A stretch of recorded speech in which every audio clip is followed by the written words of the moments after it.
future, you'll have the environmental, you'll have a professional planner who will revise his report so that it's consistent with the lots now subject to the plan. There have been a variety of questions which hopefully he can address in writing, similar to maybe the timing issues or whatever that you're raising.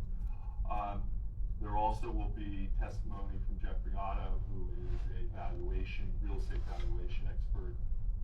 You may have seen him or heard him before, but he's been doing that kind of work for a number of years, decades, I guess would be the best way to describe it.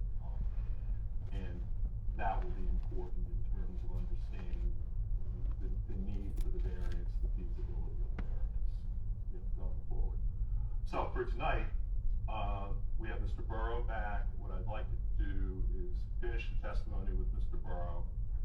I also have Mr. Radican I'm going to start with him, to put on the record a description of the site visit that was done, or the site visits that were done, because we can only have, I think we went with 3 people at a time to make sure that we didn't have any open public meeting violations. And I believe also he'll speak to the use of the, I'm going to call it subway, which is the tunnel under the railway. Back in the day, they were called subways. And then, if we can, I'd like to proceed with Mr. Desario on the traffic and circulation, and we would end there. I know you people have numerous questions as we go through. I would just ask that you indulge us and let the guys finish their presentations. Some of the things have been thought of, and I realize you're going to jump in here anyway, but if we could keep it to a minimum so yeah, that we will be jumping in. We're not going to wait until the end. We're going to address the issues as we go through. Okay. Well, we'll see how we go on that, because it's our position that we have the right to present our case, and then you have the right to question us, and that's what the statute says. It doesn't say every time you have a question, you ask it. I think we can do it with courtesy. So with that, I'll ask Mr. Radican to come up.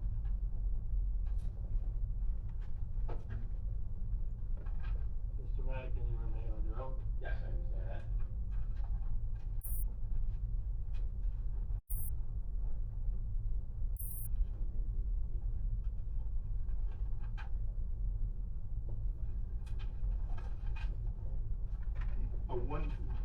One point, Mr. Chairman, just for housekeeping purposes, I think I saw that we were up to an exhibit 11. Is that? That's right. We're at A11? Okay, great. Okay.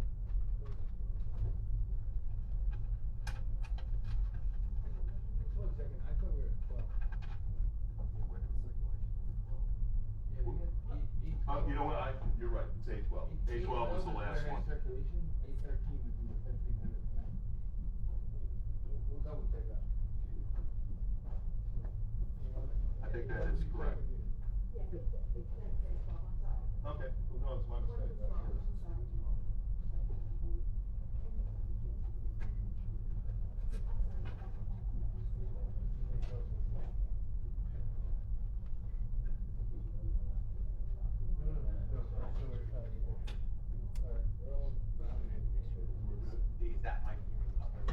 That might be turned on.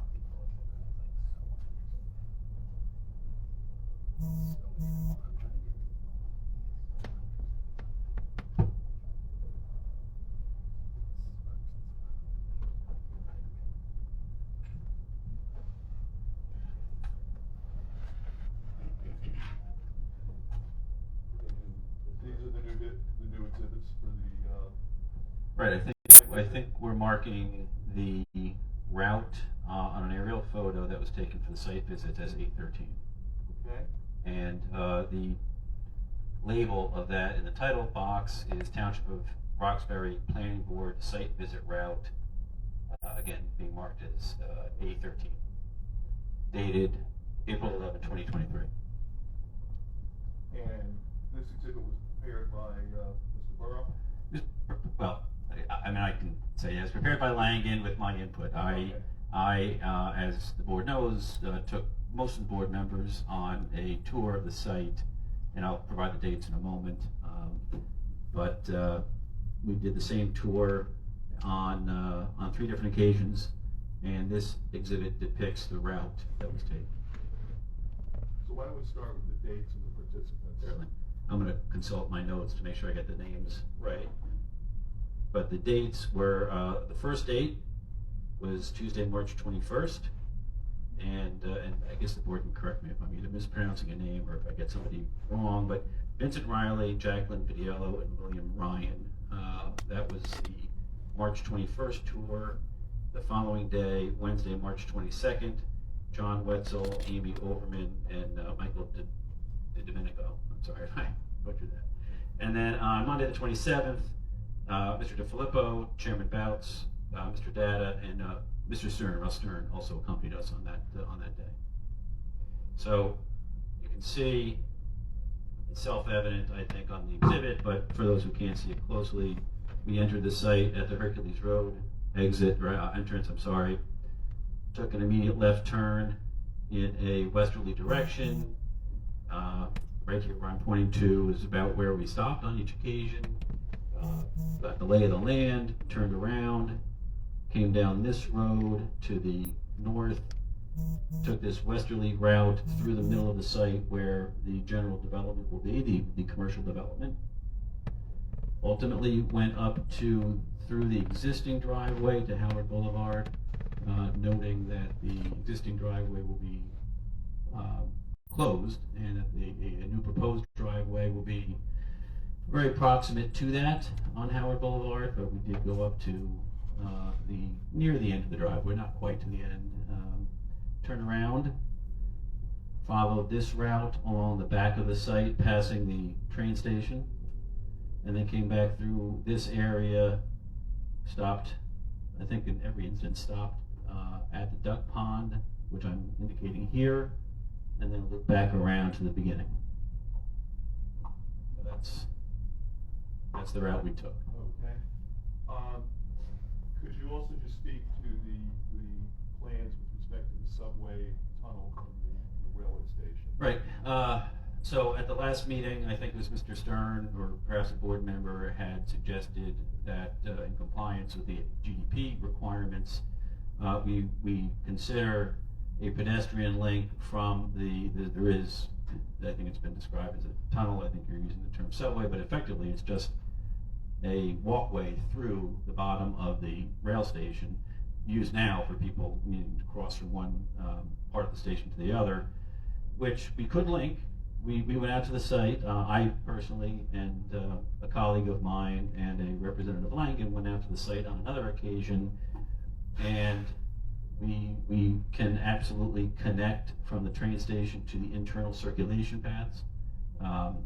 What we prefer to do, what was indicated at the first meeting and in our GDP report, we prefer to provide shuttles as needed for tenants as the tenants come online. And if a tenant wants us to, or multiple tenants want us to, for the accommodation of their employees, create a pedestrian connection, we would do that. And should the board approve this, we would agree to that as a condition. But our preference, and we feel that the preferences of our prospective tenants would likely be, just based on our experience, that we provide a shuttle to the campus from the train station. It's better in weather conditions, would have routine schedules back and forth, and probably be quicker, honestly. So that's still our preference, but it certainly can be accommodated, a pedestrian walkway through from the train station through the site. Yes? Sort of missing the point a little bit. We were talking, I thought we were talking about, I want to get this wrong too, making it possible for people to go from 46 town up a trail to get to the train station. So, in other words, persons not associated with the site to walk through the site to get to the train station? I don't think your GDP rules require that, nor did anybody recommend that.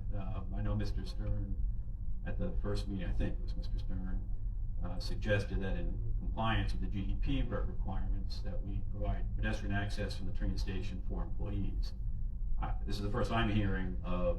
I thought I brought it up, I thought it was clear at the last meeting that's what I was referring to, as sort of an amenity for the town, but that's not on the plan. No, it's not on the plan. We are providing hiking trails throughout the site, and much of the site will be reserved or against future development, preserved in perpetuity. Those trails would not link, the recreation trails would not link to the train station. That would not be our expectation. We were ready for questions anyway, so there are other questions from the board. Well, do you want to go through? So Let's do that. there was, on March 9th, which was the date that I mentioned earlier, when I was at the site looking at the train station, we'll mark this as a 14. There are two sets of, three sets of photographs, and then do we have a map? Yeah, okay, and then a location plan. So these would be a 14, 15, 16, and 17. And these are all photographs that I took at the site of the landfill. Mayor Riley asked a question with respect, and at the outset, I'll answer it now. The RR site, that's zoned RR. Do we have maybe another exhibit that would depict it? Mr. Haig mentioned that here, we can just use A13. Mentioned that this site, this lot, so it's block 7204, lot 2. It's the northmost or northeasternmost portion of the site. It's across Berkshire Valley Road. Berkshire Valley Road bisects the site here. So it's across Berkshire Valley Road. That's zoned RR. That will be removed from the GDP application because it's not in the POLI district. That is not the location of the landfill. The landfill is approximately where I'm pointing here on A13. It's in proximity to the train station, not quite across the property line from the train station, but very close to that. And I have pictures because there were some questions about that. I wanted to be clear about what it looks like, at least from the ground. So I took these photos on March 9th. This is A14.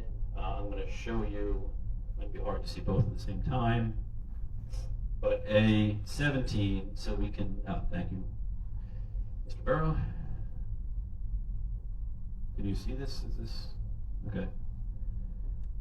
So this A17 is just a plan that depicts where the photos were taken from. And so I'll point to the photos and then show you from where they were taken. So photo 1, and you can interpret these photos as you wish. They show more or less an overgrown field. There are some pockets of construction debris. That's what's out there in the landfill. So photo 1 was taken in this southwest corner of the site, and by the site I mean what's depicted in a red outline on A17 as the landfill area. So photos 1 and 3 were taken in a southwesterly direction. Photo 1 is zoomed in a little bit. Photo 3 is more of a wide angle. Photo 2 is from the center of the landfill area in this direction, southerly direction. And the area topographically is fairly flat, but photo 2 you can see it's just overgrown. I couldn't tell you what the nature of the vegetation is, but it's just an overgrown field.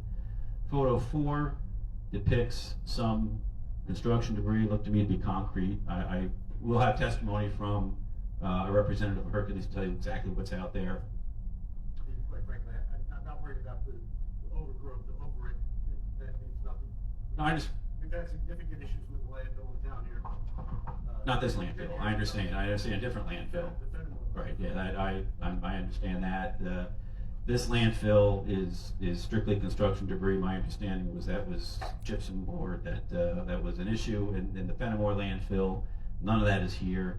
But, you know, I only describe this as a field because you can see only very little pockets of construction debris in isolated areas. I couldn't tell you what's underfoot. Again, someone from Hercules will tell you what that is. These are just, you can see it, so you can see what it looks like.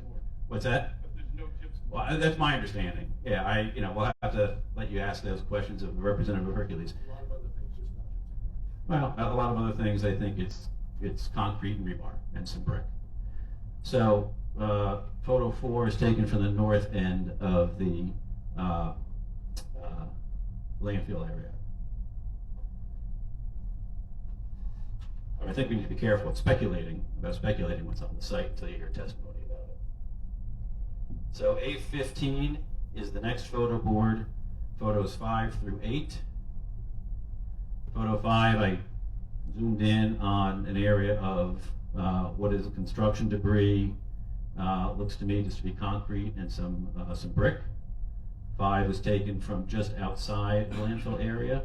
That brick and concrete debris was right along here along the perimeter of the north end of the landfill. 6, 7, and 8 photos were all taken from the northwest corner in a southeasterly direction and just off of the landfill area itself, and they all depict more or less the same thing.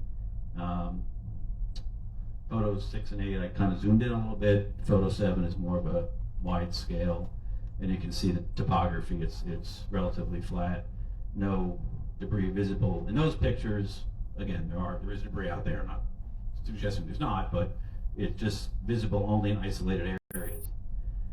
Photos 9 and 10 are on exhibit A16, and photo 9 was taken in the, I'd say, the southwest or easterly portion of the landfill area in a southwesterly direction, and I wanted to get a photo. You can see it's a little tough to see it, but there is some concrete debris in that area. Photo 10, which is taken in very close proximity to photo 9, but in a northerly direction, sort of turned around and faced north, and there is a good deal of construction debris, what looks to be just concrete and rebar, depicted in this photo as well, and a little bit in the near end. So that's, again, I just want to give you a general sense of what it looks like, what's out there, and to the extent you have more questions, I'm sure you will, we'll have a representative from Hercules here.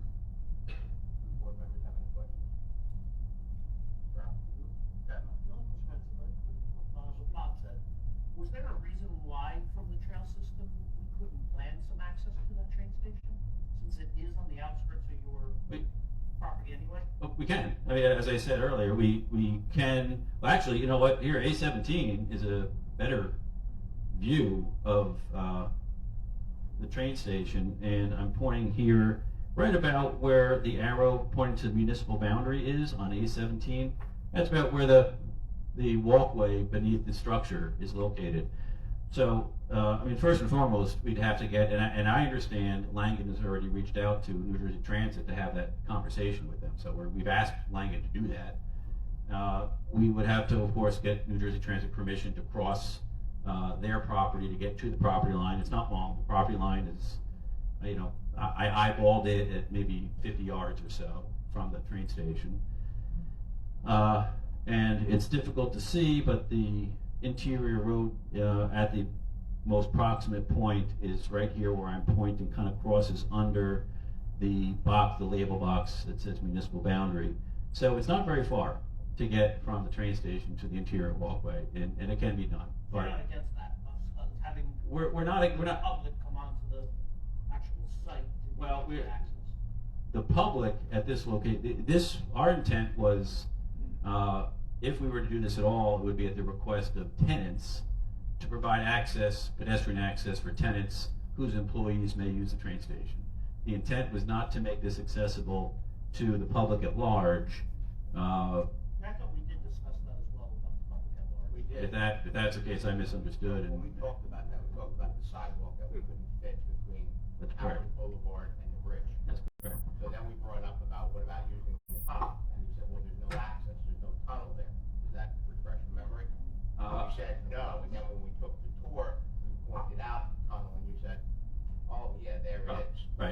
and as I said, Mr. Stern, that's where I learned about the tunnel, was at the first meeting we had a month ago. We were surprised to hear that having been on the property so extensively, that devising this trail system, we didn't notice that there was a tunnel underneath the track. Were we looking to get that sidewalk from there to 46? I mean, to have Yeah, that- I thought, I'm glad I didn't misunderstand that. Yeah, because we did talk about it, you couldn't make the connection because you couldn't get under the.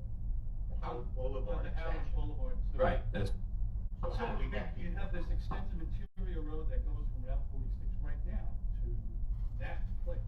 And all you have to do is, as you said, run the trail from the underpass to the interior road that runs along Howard Boulevard.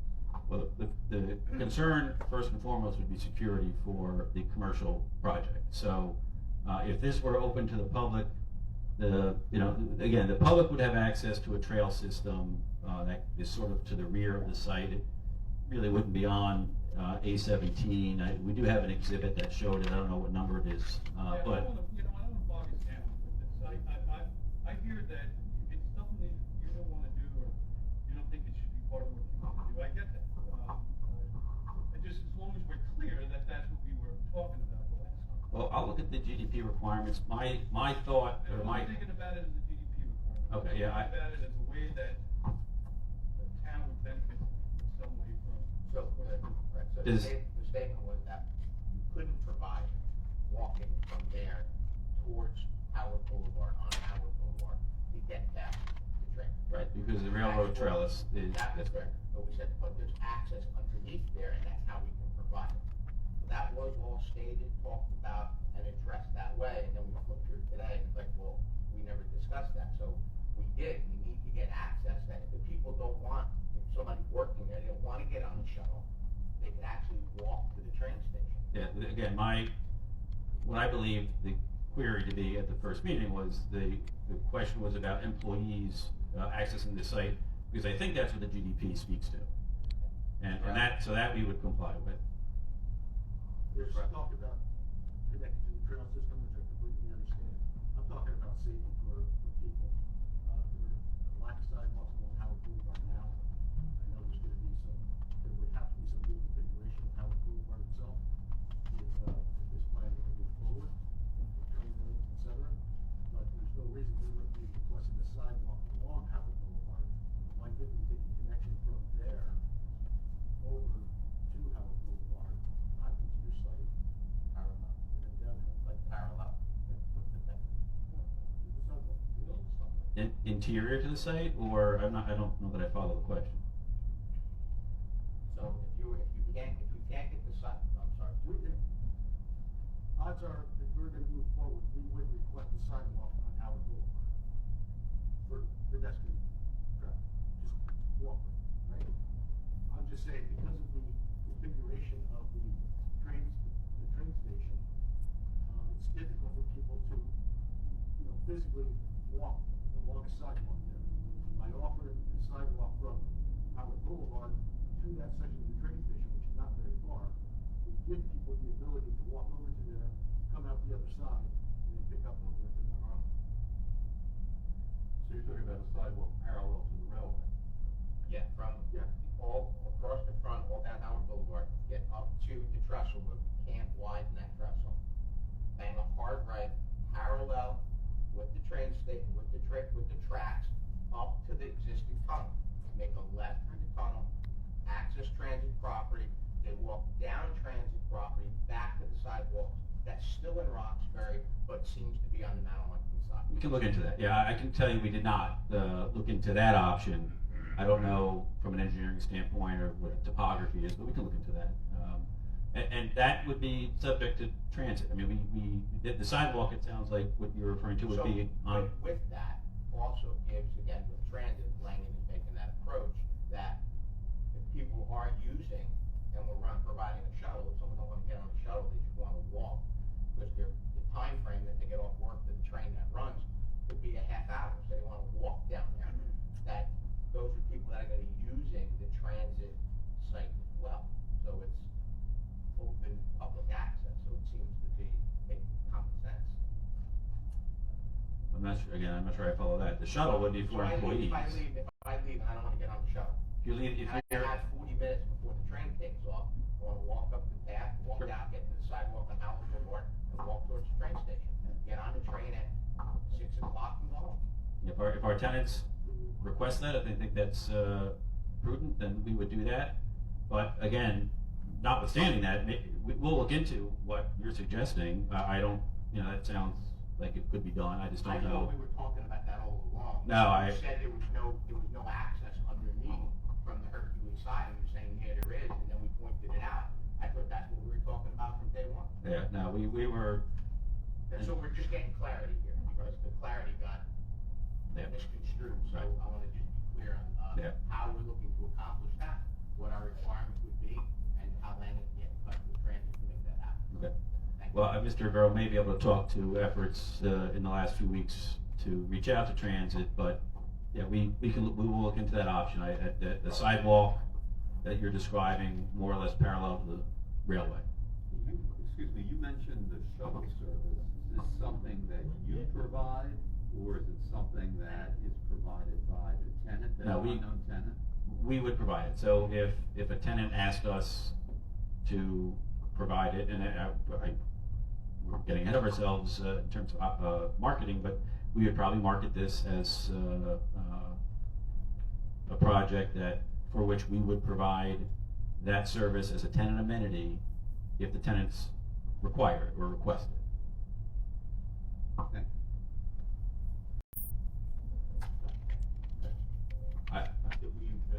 Yeah, unless Mr. Hague has some questions for me, I think I'm done. I have one more. So these areas that you referred to with the construction debris and rebar, is there any evidence of whether that came from demolition of buildings that once were standing at these locations, or whether it was brought onto the site? Do we know anything about that?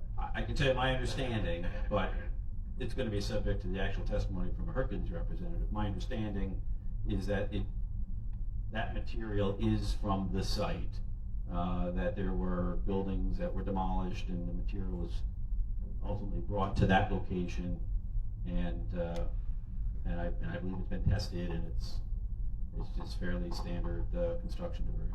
So the spread of the material that's all out, was there buildings standing there, or did they rip them down in the truck? Yeah, you're probably better off asking. I don't want to I don't want to speculate. Really, that's gonna be direct testimony. Yeah. From Yeah, Hercules. I'm sorry, I didn't mean to cut you No, off. you were asking the same question I was asking. Board members, have any questions? All right, we're gonna, open up questions for the public for Mr. Radigan. Anyone in the public that wishes to come forward and ask questions only on, the statement Mr. Radigan has given, please come forward, state your name and address. Anyone in the public? Please come forward. Mr. Radigan, please hand her the mic so we.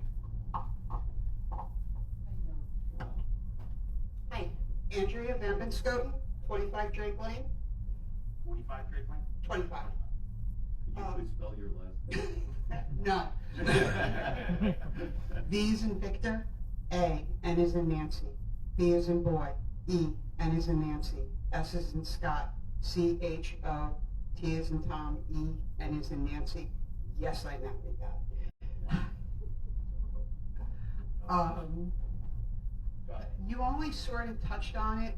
I don't know if it's going to be addressed later, but you talked about that there's going to be a trail system.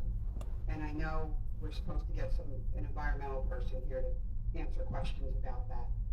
Do you know what's in that area where the trails are going to be? If that requires remediation or cleanup, or I'll let him answer that, but it's kind of there and kind of not. So no, we appreciate it. Yeah, we'll have someone from Hercules who can provide more definitive testimony on that. My understanding is that the only remediation is there is also construction debris scattered throughout the site, and that will be ground up and removed. So in the area where the public trails would be, that's it. Everything else is, clean. It's my understanding.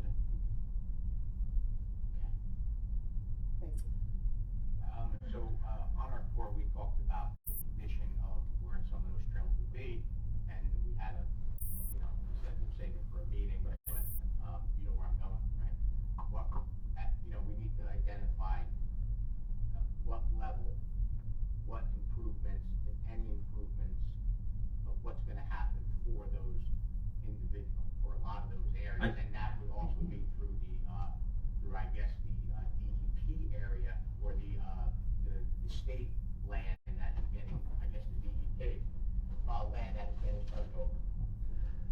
Right, I can address that, and you're right, Chairman, that, we minimize conversation, just to be clear, for the public, during the tours. There were some, basic questions, asked, and I think we all agreed we would defer those questions to a public hearing, so. Right place to have it. Yeah, right, so, so thank you for raising that. So, I'm gonna show you now what was marked at the prior meeting as A12. This depicts the trail system in blue, hard to see from your location. I think it's up on the screen on the other side of the room.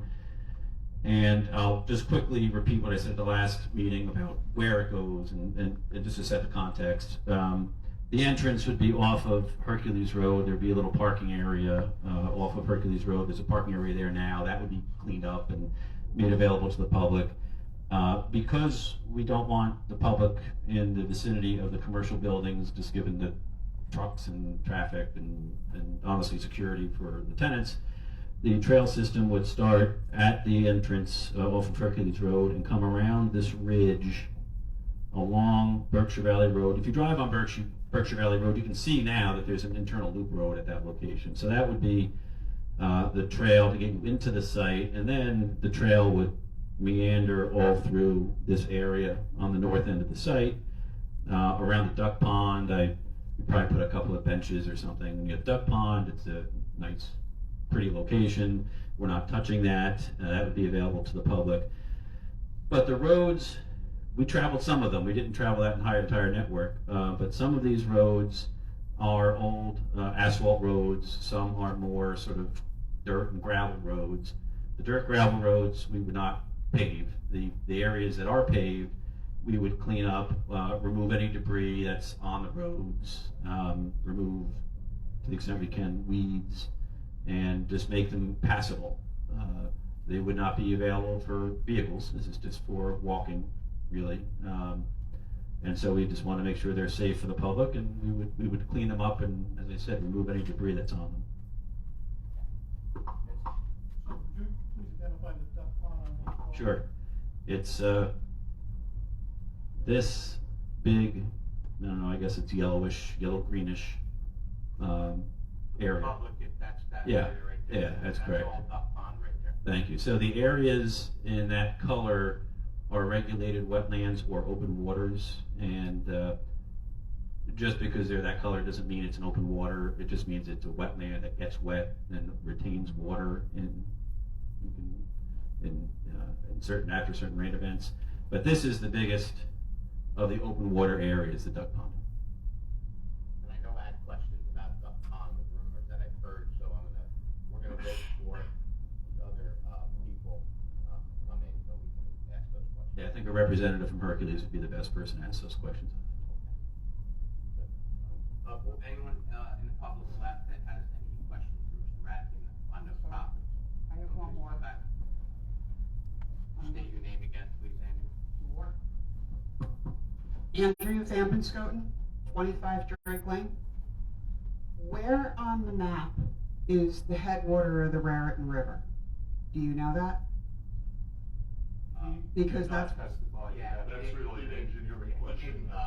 So only the questions that he gave testimony to, you will have time to ask the proper people that question. Okay. But when we get to that, I know it's a painful process, but we don't want to go into questions that don't pertain to the. I guess my question is, all that stuff that's being built, it's not near that.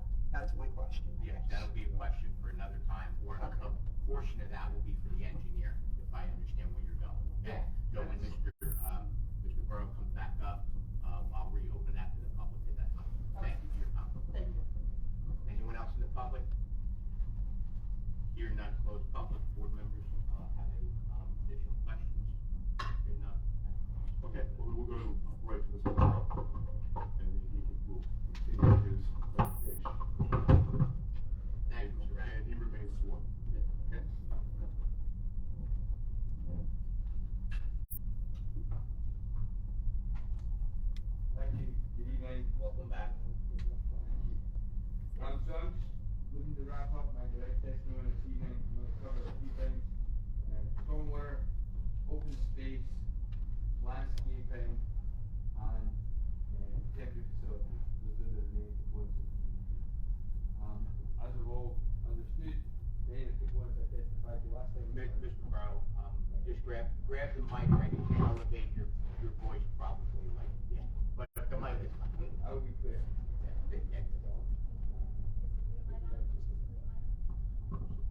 That is better. All right, thank you. Thank you, Mr. You're welcome. Chairman. So I'm going to start with the recreation area on 46 that is in the POLI zone. This will be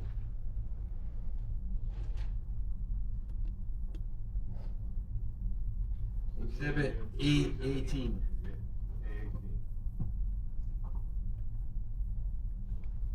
Just briefly describe that for. Certainly. So this exhibit shows the suggested recreation area as we discussed in the previous meeting. The recreation area is an area that will be dedicated to the town. What the actual use may be would be worked out with the Town Recreation Committee and other interested parties. At the moment we're showing 3 soccer fields of different sizes, but that's just the concept. And is that the 80-acre tract? That's the. This is not. This is the south. This is on 46, the south end of the POLI zone. So if I go back Oh, to okay, all right, that's not on the other side. no, so this is the only part that's on. So you go back to A12. It actually is in the bottom left-hand Okay, corner here that was my on mistake. 46. You're thinking the one the opposite side of Berkshire Valley Road. That one's no longer in. So just for concept, we're showing 2 stormwater management basins. That's what we anticipate would be needed. This would discharge into the wetland, which again is depicted in yellow, relatively straightforward. I'll now flip to Exhibit A19. Could you address the parking? If there's parking, and how many spaces? So there is suggested parking. There was comment from in one of the letters about how much parking. Again, this is a concept. You know, is this the exact perfect number of parking for this use? We need to work that out at time of site plan. So, I mean, how many spaces are we showing right now? I could count them, but I would estimate it's around 30. 30 parking spaces? For the 3 fields? Is there a playground there? No.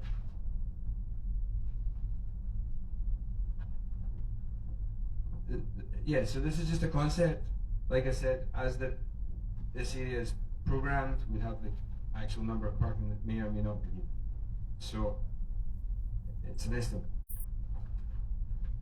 And could you address when that would be constructed in the basin? That's probably a question for me, and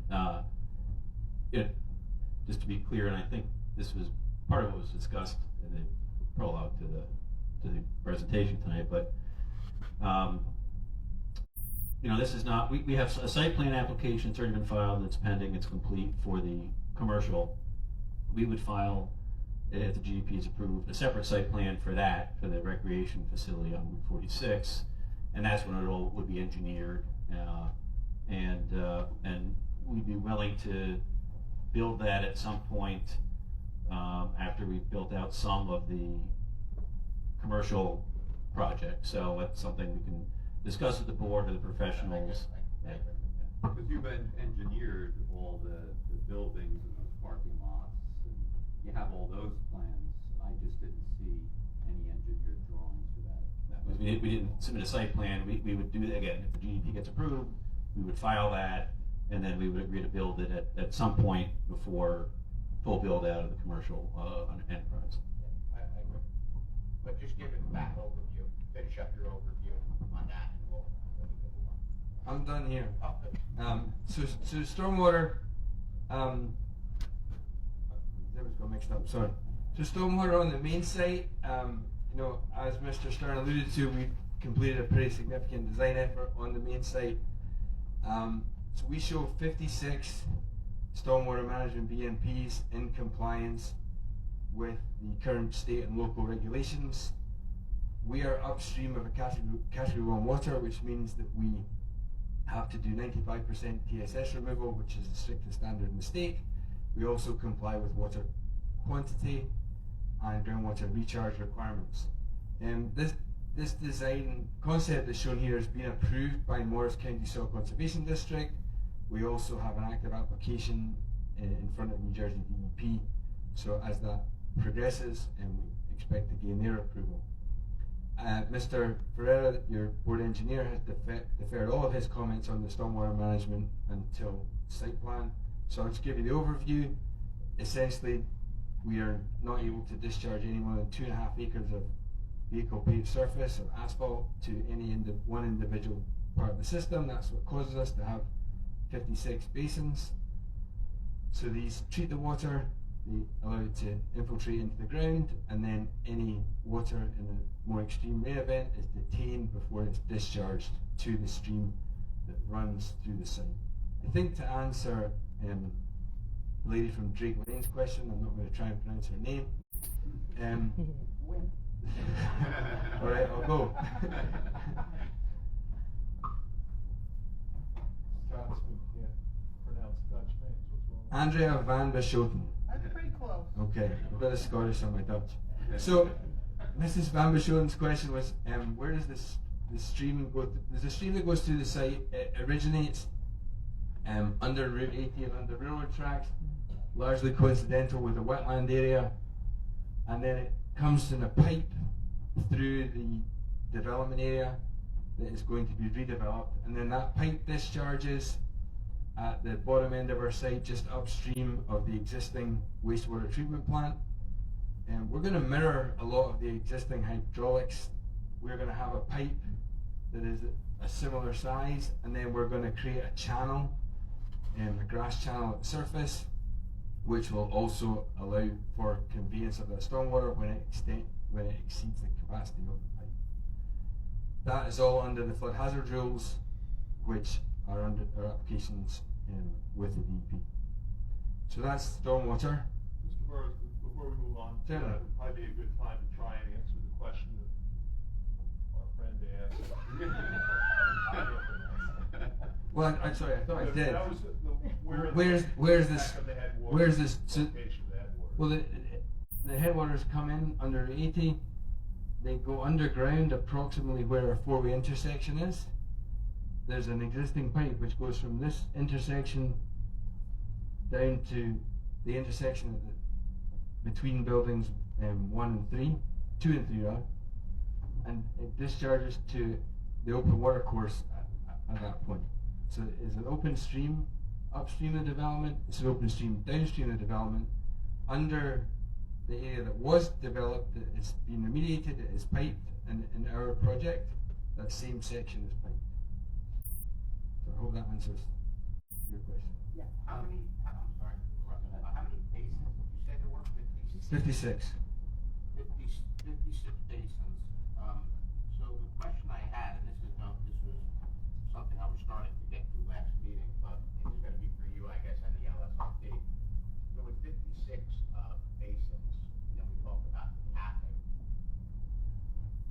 How does the capping work over a basin, and how do we construct the basin, and whether we know those areas, the 56 points, have whatever it may be under the ground, knowing the site for the last 100 years. And again, I guess, LLCP has a method, I guess, of doing it, but how does that work from an engineering perspective? Sure, so it's a closely coordinated effort. In simplest terms, we have done an extensive amount of testing.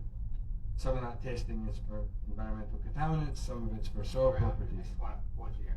So, and this goes back to Mr. Radman. When we spoke last meeting, Mr. Radman stated, Harts Mountain didn't do any testing. Is that, one second, is that correct, Mr. Radman?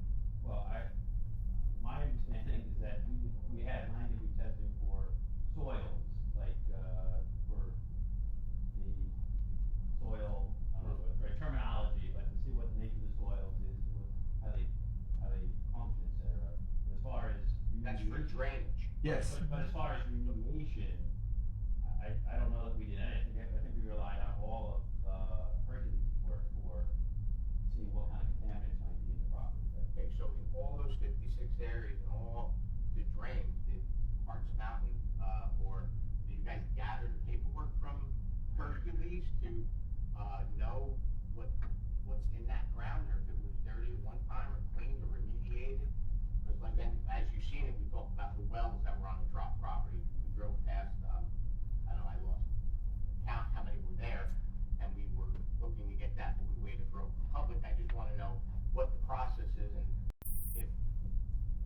Forest Mountain didn't do any testing. Soil testing you did for filtration. I get that. Yep. But my question is, how do we work in those areas? Dig, pull dirt, put new dirt back in, not knowing what the ground is. When last meeting you gave testimony on capping everything. We have footings and foundations and stormwater and electrical and gas, and we don't know the condition, and capping is not what the remedy is if we're going back into the ground there. So, I know the answer from the LSRP on how their approach is, but how's the method done? So we have the soils data that Hearts gathered, and we have the environmental data that Hearts did not gather. But all that information is available. And the Clean Dirty environmental team, which is not me, reviews all the environmental data, and my team reviews all the soils data. And we work together to make sure the locations that we have picked work for both criteria. Infiltration Yep. and contamination? Yeah. So you're giving testimony that Hercules tested all of this stuff in there, and if that's the case, what's the need for the cap? So that's not what I'm testifying. I'm testifying. You asked me how does this work? Yeah, I'm asking how the 56 basins go put in the foundation, and not knowing that you guys didn't test it, you're relying on information that you got from Hercules, and you did the soil for infiltration. That's one part. Yep. But clarity, because I haven't gotten anything clarity on the actual testing that those areas are clean. So that testimony on the Clean Dirty environmental will be provided by somebody else. Right. We've indicated that. Go ahead, Mr. Riley. But, so you guys have never seen, looked at, or did any reports, environmental reports, to look at the contamination potential on the site? We've not written any environmental reports. We have looked at available data, yes. Sorry if I wasn't clear to explain that earlier. So there's environmental data and there's soils data. We looked at all the data, and there's a ton of data. So depending on what that data shows, guides us on what we do and Well, where. I'm just asking the question because it's a rather large parcel where, and Yeah. the history of this parcel is one that lends itself to be very contaminated, which has been proven multiple times, in some areas where there's still some things that we need to talk about. But I'm just surprised that you're telling me you guys did zero environmental, when you're looking to buy 1,000 acres, 900 acres of parcel, that you did no testing at all. That's all. Just surprised me. I want to hear you say. Okay. Okay, so you can finish how it's gonna happen. I guess, I think what I'm hearing is, well, we laid all the buildings out, all the water, the electric, the cross, all of that, and, wherever we laid that, we made sure there was no contaminants now or, in the past. So wherever we lay that is going to be compatible with the remediation process, so that at the end, the LSRP can sign off. So there may be areas. So if you're going to infiltrate, let me give you a for instance. So if you're going to infiltrate into the soil, then you can't have a contaminant that's going to be mobilized by the infiltration. If you're going to build a building on top of the contaminant, then that's a different criteria. So there's different circumstances, and we need to get to an acceptable endpoint in terms of the project and the remediation. Okay, so I'll go back to the last meeting with the question, Mr. Radigan, you guys said you were not responsible for any contamination remediation. Is that still the point, or is it Hercules, gonna be doing that? I'm just, and it's, Yeah. I'm confused. So the fact is, we're hammering through a lot of information, but, you know, the clarity of, you know, what we thought we said last time and what we're hearing again testimony this time, I'm going in two different directions, so I just want to get clarity on that. I think what I said last time was that Hearts' only obligation is with regard to the cap. So Cap. the cap. So, hold on, now,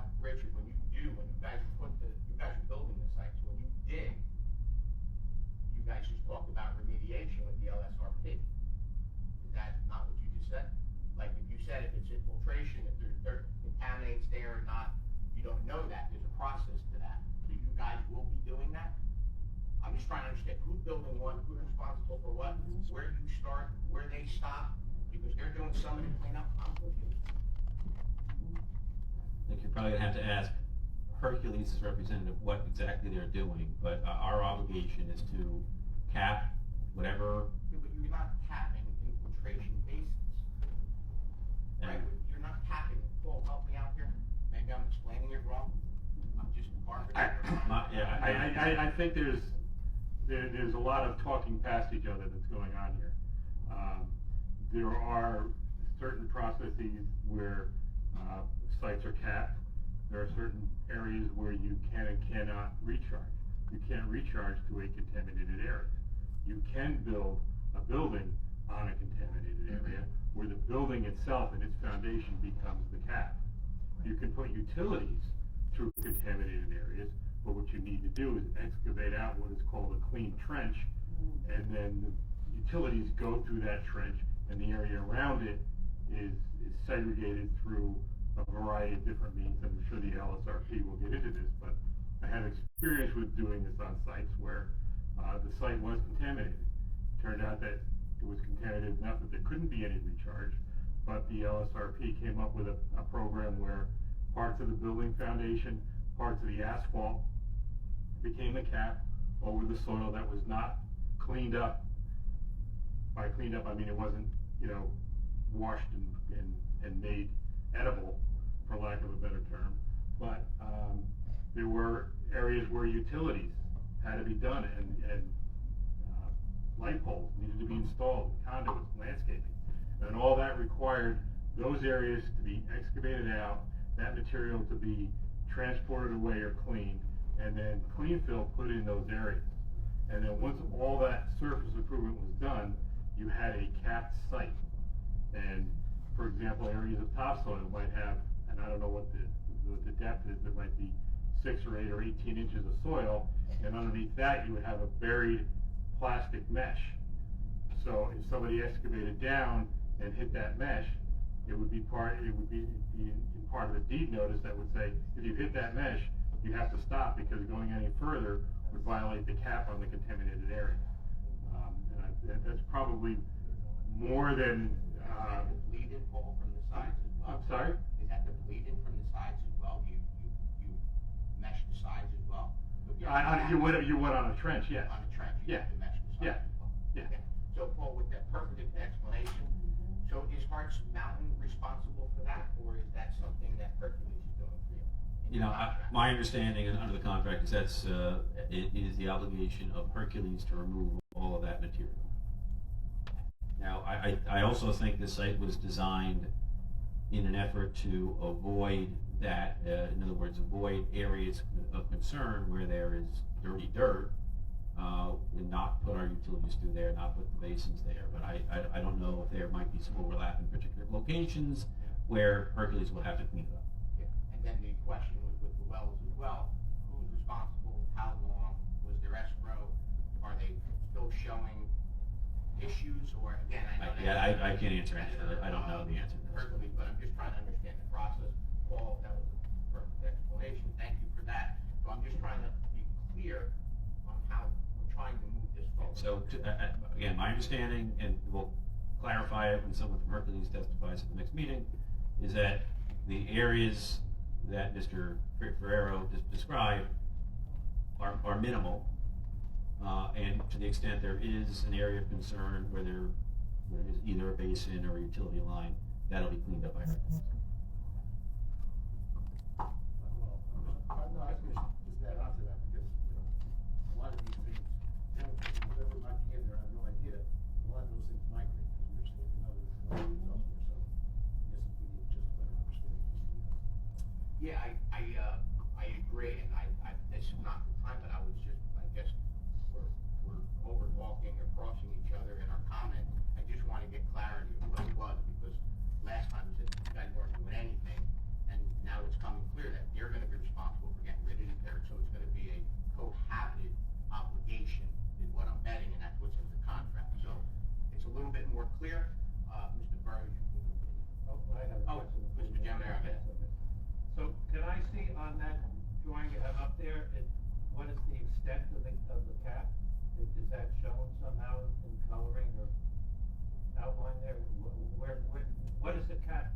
It's not specifically outlined on this diagram, no. So, in that question, I'll ask a question to follow up, and hopefully it'll help Tom. I have the same question, but what I'm assuming, and we're gonna get this here, is that where all the buildings are is the cap. All the concrete pads is the cap. All the asphalt is the cap. And everywhere we see the white, where the, filtration systems are, they're gonna be remediating that section with lines and all that kind of stuff. Now, You mean with the blue? yeah, I'm assuming where the blue is, and I don't wanna give testimony, but I'm assuming that all of this stuff here, that there, Mr. Burrows, please, I don't wanna testify for you, is that all the infiltration areas or no? So most of those basins are infiltration basins, not every single one of them is. So most of them, yes. So when they're not, what are they? Retention basins? We have 3 basins that will be used exclusively for water quantity. Those, when we file for site plan application, will be shown as constructed wetlands. And those will be lined.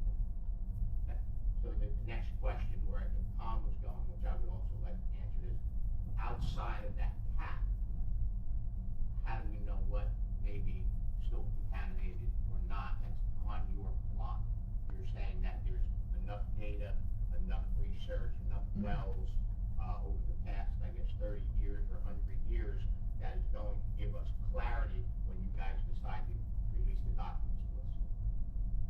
Or your LSRP is gonna clarify that. Yeah, we're saying we're working with the LSRP so we get to a suitable remediation. So what I'm talking about is when people walk on the trail that you guys are generously willing to, put in and all that, that people are not walking on contaminated property. Agreed, and I think, as was suggested earlier, the areas where the trails are mostly remote from the development, and those are clean areas, is what's reported. Our expert will give testimony on that. I need to verify that. Yeah, so I think we should move on. I think our expert on the contamination will provide clarity on your question. Is that okay? Perfect. So, again, maybe I'm asking a stupid question here, but oblige me. So if some of that blue are infiltration based. Yep. So the idea, as I understand it, of a cap is it's preventing the infiltration of water, which would help make the contaminants more mobile in the groundwater. Is that more or less the case? That would depend. If the contaminants are ones that become mobilized because of water, potentially yes. If they're not contaminants that become mobilized, then it's not relevant. Pass through. It's not relevant. Well, okay, but I mean, the idea of the cap is to prevent those that are mobilized, that are soluble or semi-soluble, from being exposed to rainwater that is Correct. mobilized. Yeah. So now if we're putting infiltration areas all through the middle of this cap, or in between the caps, however that you want to express that, isn't that creating infiltration that's going to also mobilize whatever solubles are in the soil? Not if there's no soluble contaminants on the path that the water's flowing on. Yeah, but water, once it gets into the ground, doesn't stay there, it moves, doesn't it? I mean, This is beyond. I mean, there's groundwater on the site. The groundwater flows on the site. There's been measurement of groundwater by us, measurement of the elevation of it. There's been measurement of the groundwater by the Hercules team. They can speak to what they measured. We have an obligation to recharge. We're going to meet that obligation by infiltrating in areas where it doesn't cause So contrary behavior to the. groundwater flow from an infiltration basin will not move towards soluble material. Groundwater flow in the infiltration basin has to be compatible with the overall remediation strategy for the site, right? We can't. If this whole thing had to be an impervious cap, then we couldn't do this. That's not the position that we're in. We're in a position where there's been a bunch of remediation, there's a good understanding of the site, and as we're working with the environmental team to come up with a way forward, they're reviewing this, the DEP's reviewing this, Paul's going to review this in the future, we have to satisfy all these parties to come up with an answer.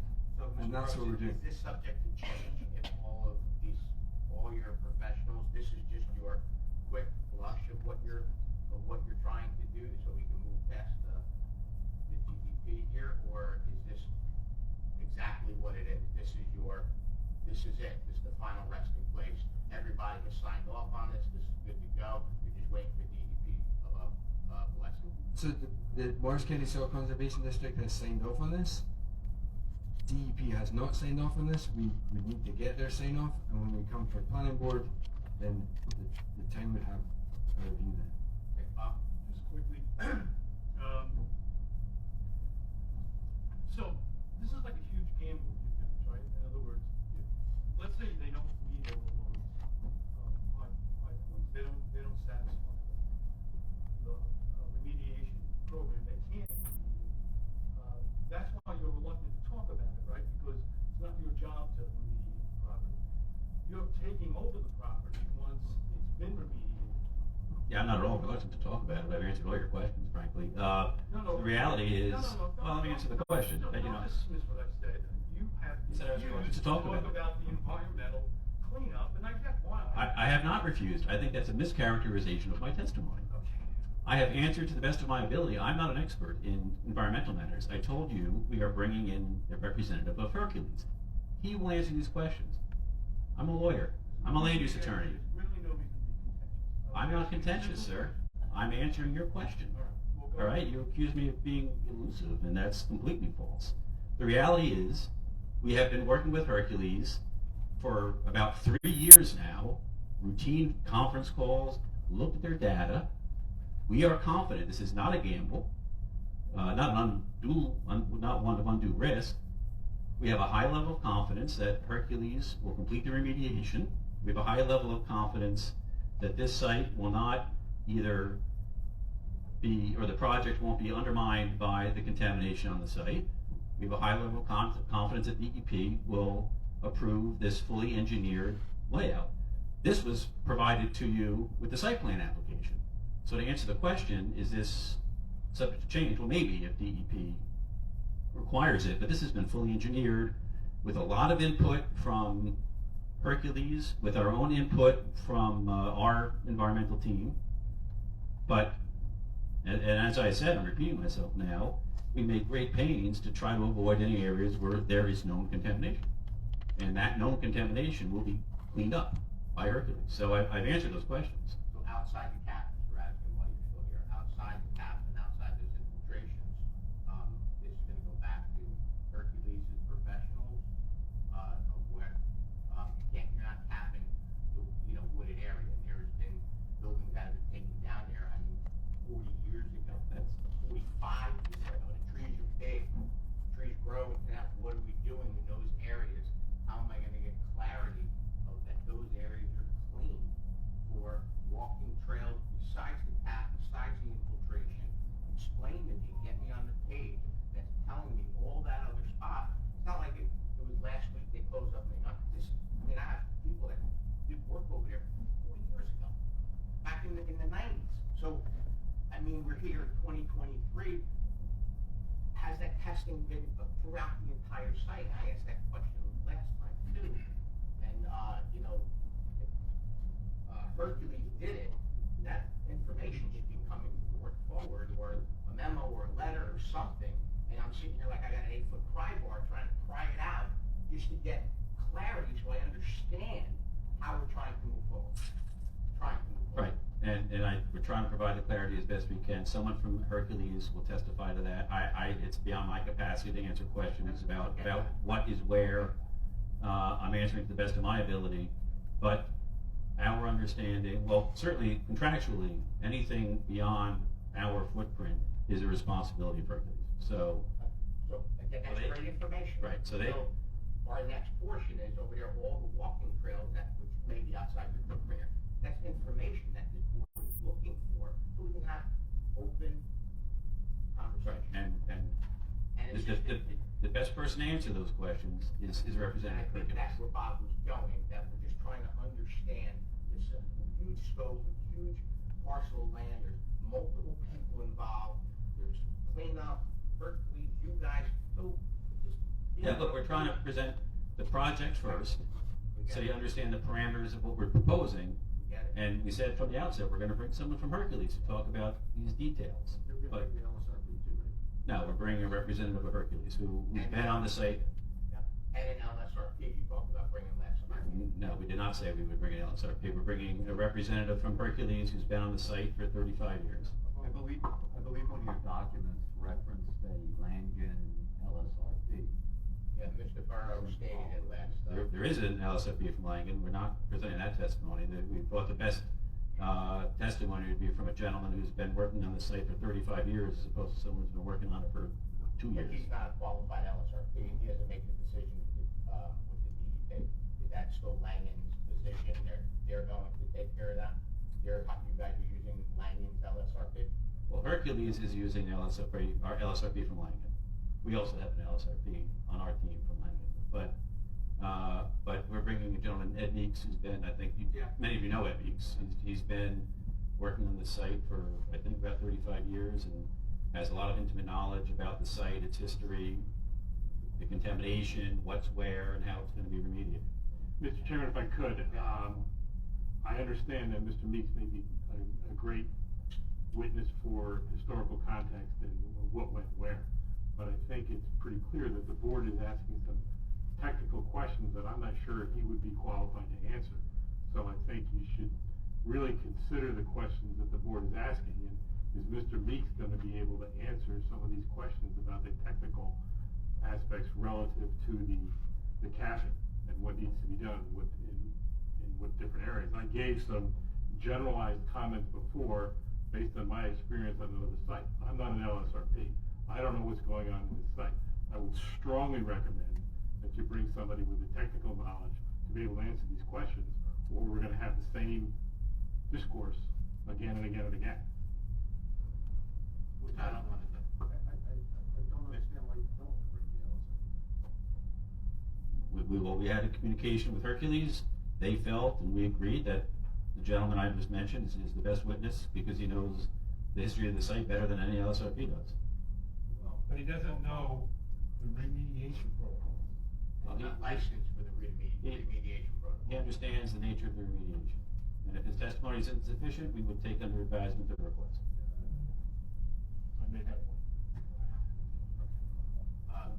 Yeah, Russ. The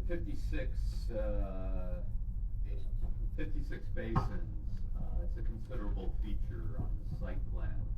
And the longest one, I think it looks like a series of infiltration basins, but it's the length of your largest building. What is the length of that building? It is 1,775 feet. So that's the length of that single, and that building is how many square feet? Building is 1,153,750 square feet. Okay, could you just explain to everybody how is that basin constructed? What is the surface? Are they landscaped? Graphically, they look like they're full of water. What? This is something that the board typically doesn't see. Could you explain what this is and how do you maintain that over time? Sure. Are we just looking at gravel? Sorry. So actually, I have to cover landscape in my GDP presentation. So let me flip to. Before you do that, have we marked the basin here? Yeah, it's A19. So the next one would be A20. When you're talking about the basics, can you tell us that specific one, if it's a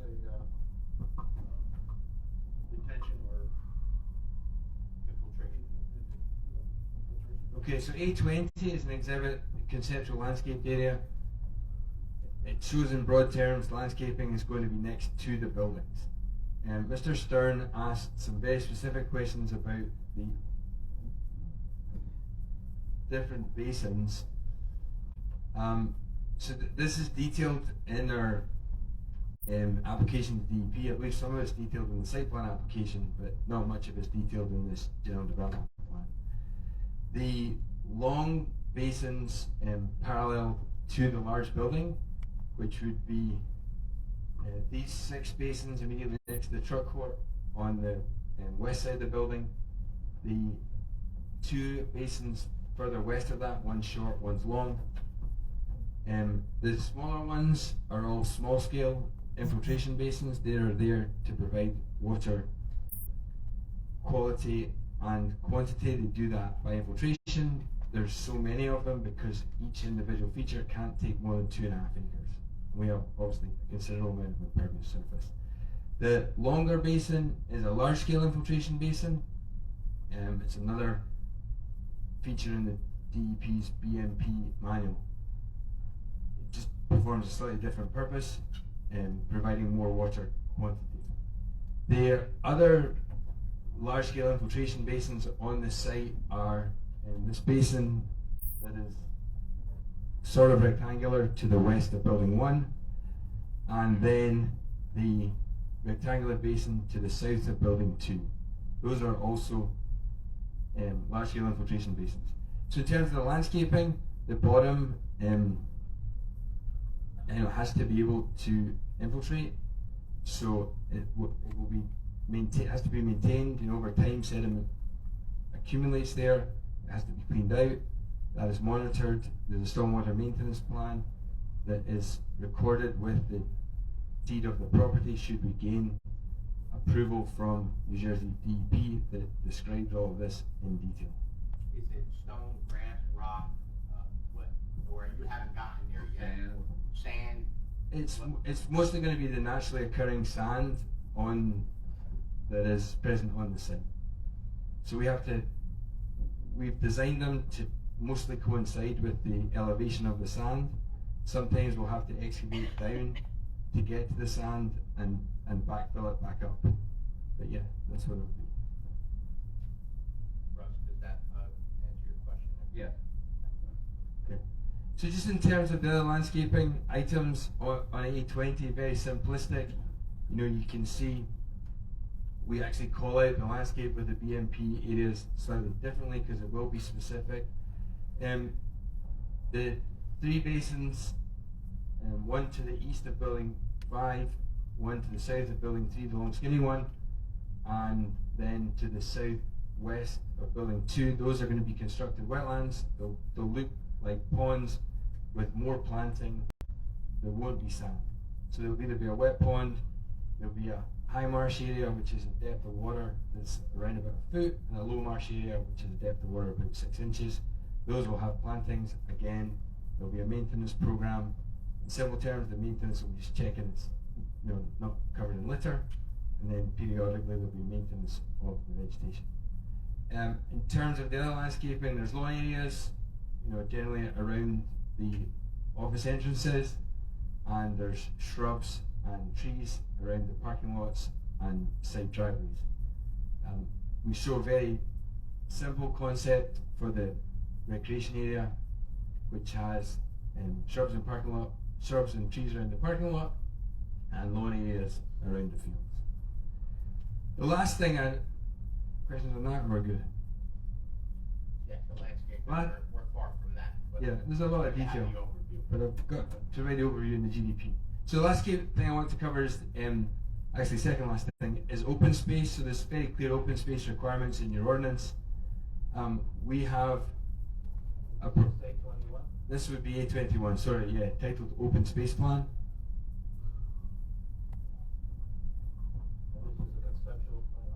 So this is the concept plan. In yellow, it shows the proposed lot lines that are subject to a pending subdivision application. The site's divided into 3 lots, and we've assessed the open space, or 3 lots that are subject to GDP. There's 1 lot that has no development, that is the Hercules retained parcel.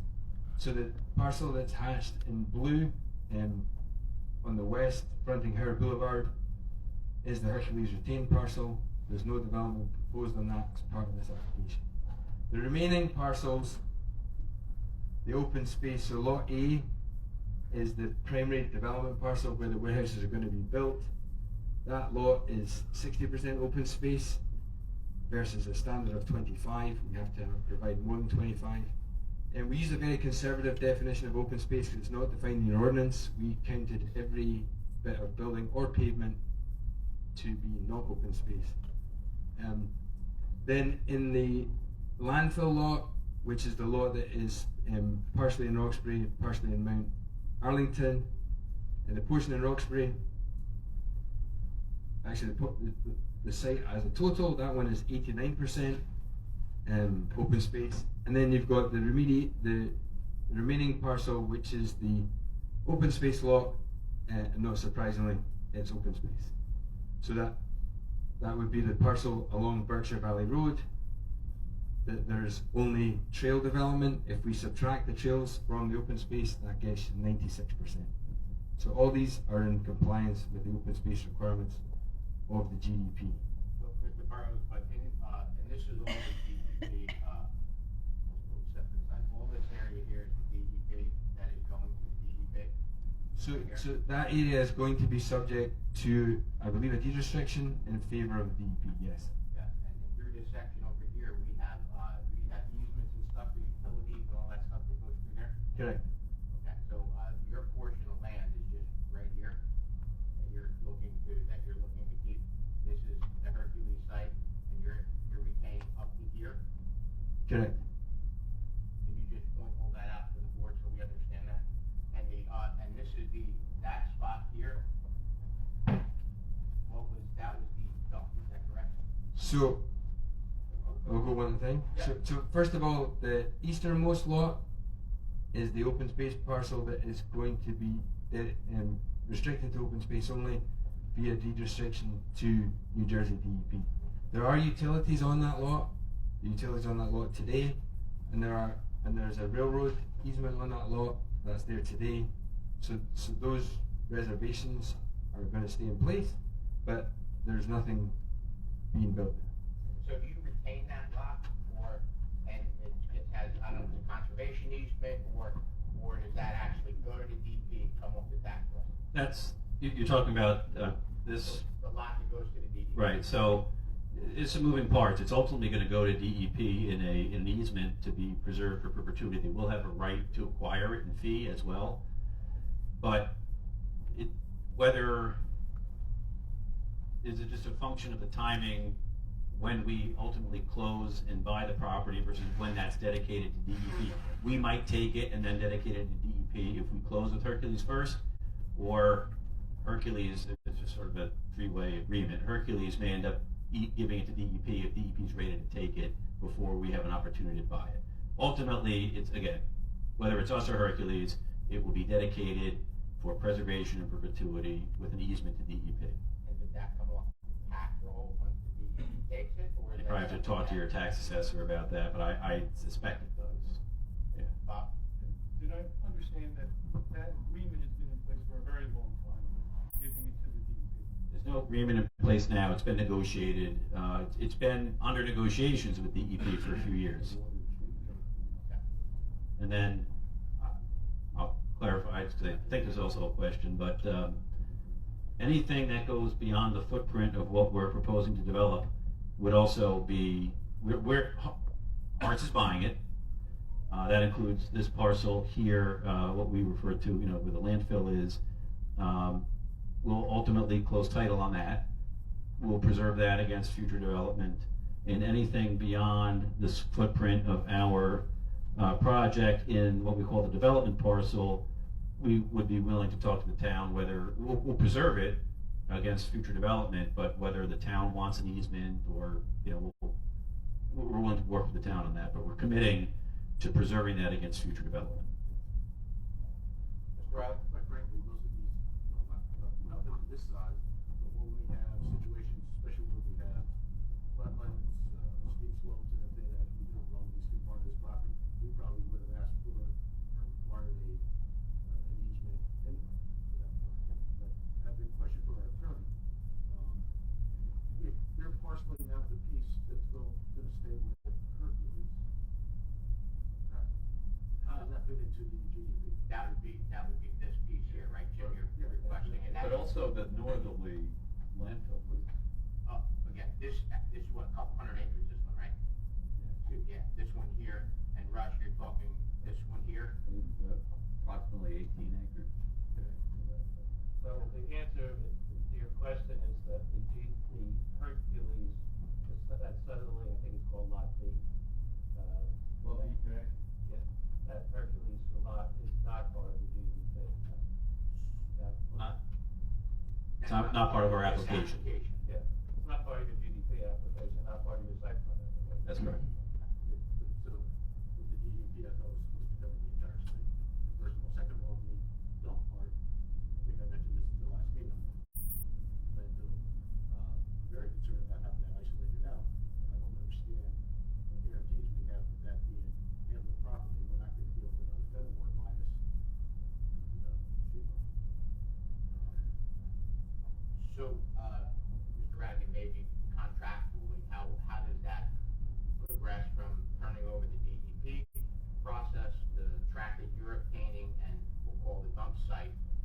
How does that go, so that we understand at the end, you're pushing for a subdivision, and we get left with a site that everybody goes, that's a bankruptcy, we're done with that portion, we're done with that piece of land. You're asking about the landfill site? Yeah, so that, That's what Mr. Riley, the mayor, was getting at. Right. So, yeah, contractually, again, I mentioned this at the last meeting, Hercules is obligated to clean that up, remove, they have to decommission it. It's a landfill, and it's gotta be approved, the decommissioning has to be approved by DEP. That's something that's being done between you and Hercules. Our assurances are here now. So why would we allow you to separate that out without an assurance from our perspective? We've seen what the DEP has done with the dump, firsthand. Not this one. No. But we've Right, seen what not they- this one. no. This is different. So, but why would we? Apples and oranges. Why would we, yeah, but our experience with DEP and landfills is one that's worrisome, to say the least.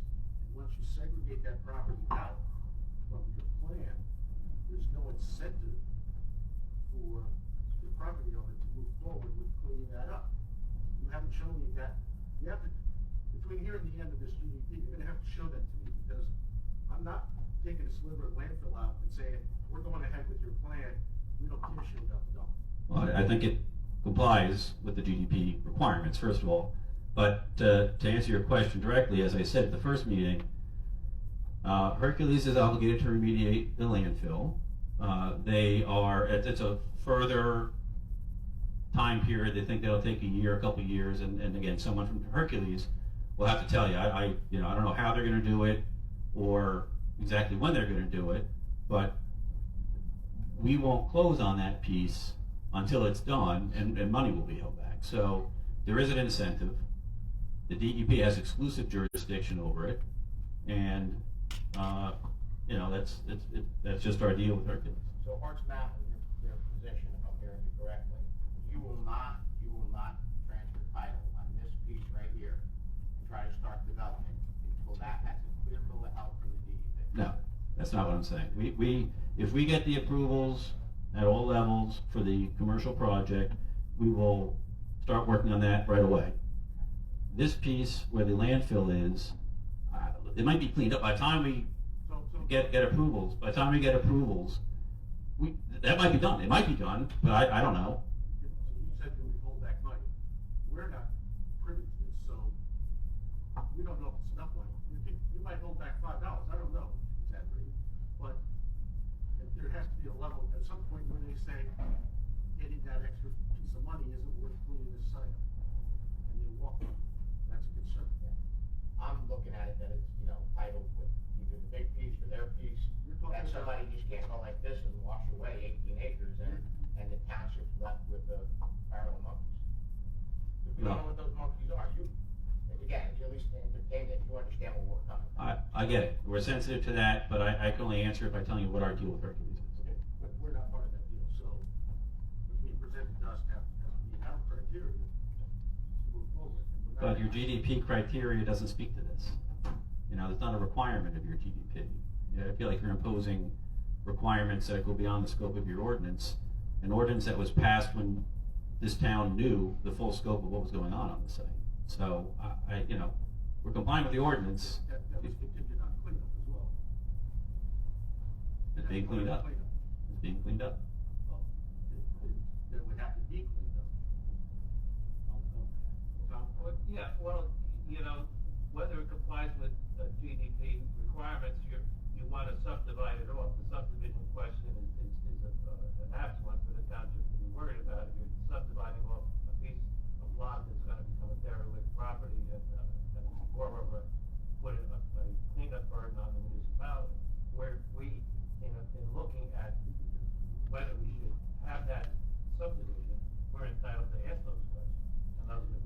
I guess it's a compliant subdivision under your rules, if I And understand correctly. My question would be like, saying, well, just keep it within your track, and you contractually argue with Hercules to get that site remediated, and then, after it's remediated and it's done, I don't think we'd entertain we would have no reason to subdivide that, but at that point, we know that's our assurance, but what you're asking for is, hey, let's subdivide it, and let's see where the cards fall, and then the township can change its tail.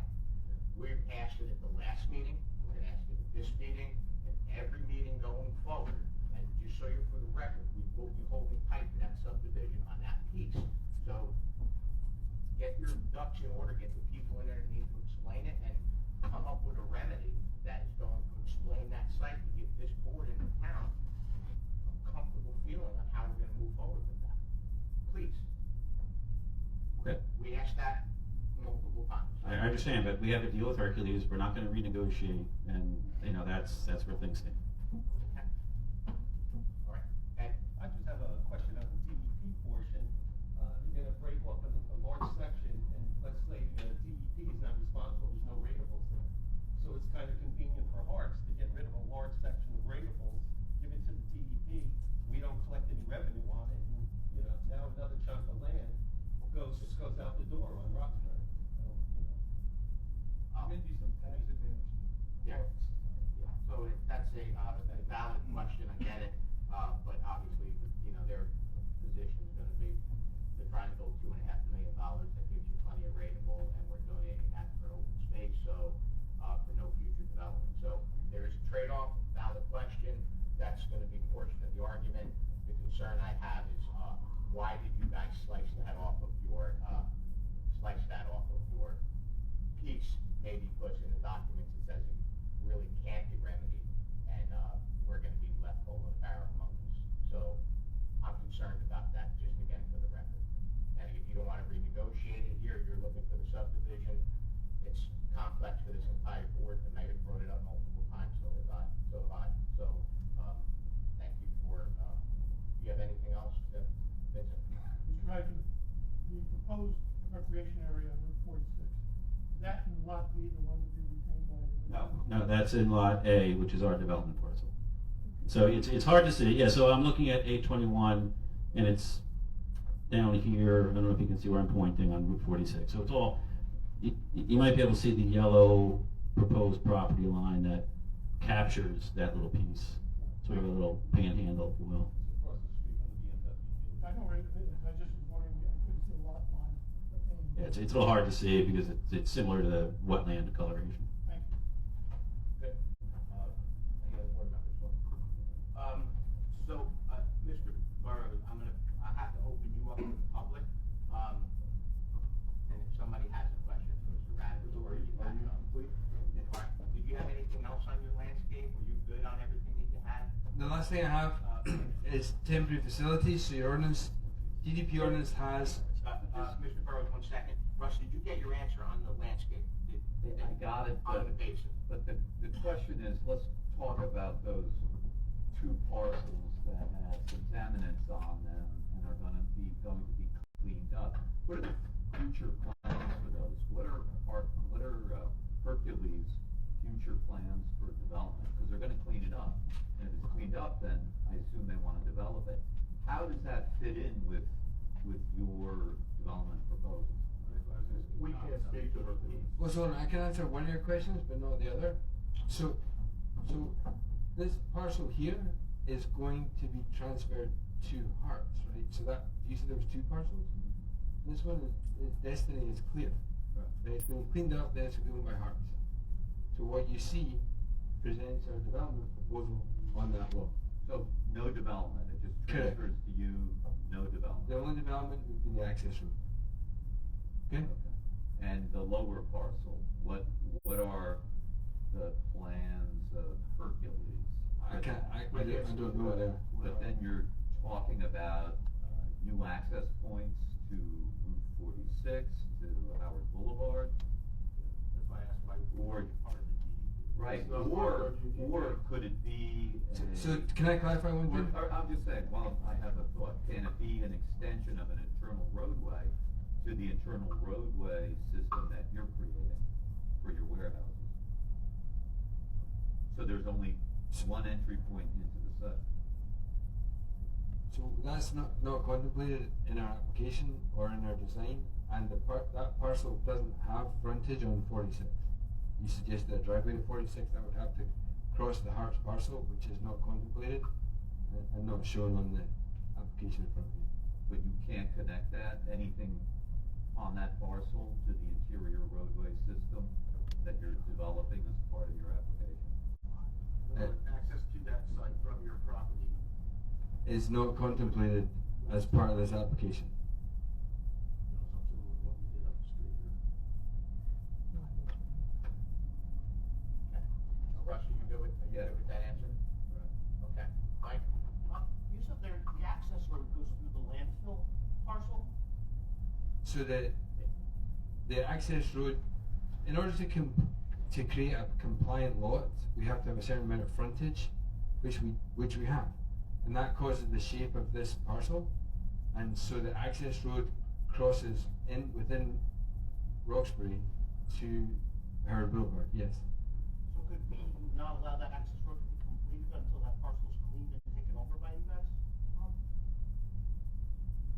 Is that something that they can, so that we have some assurance that parcel will get cleaned?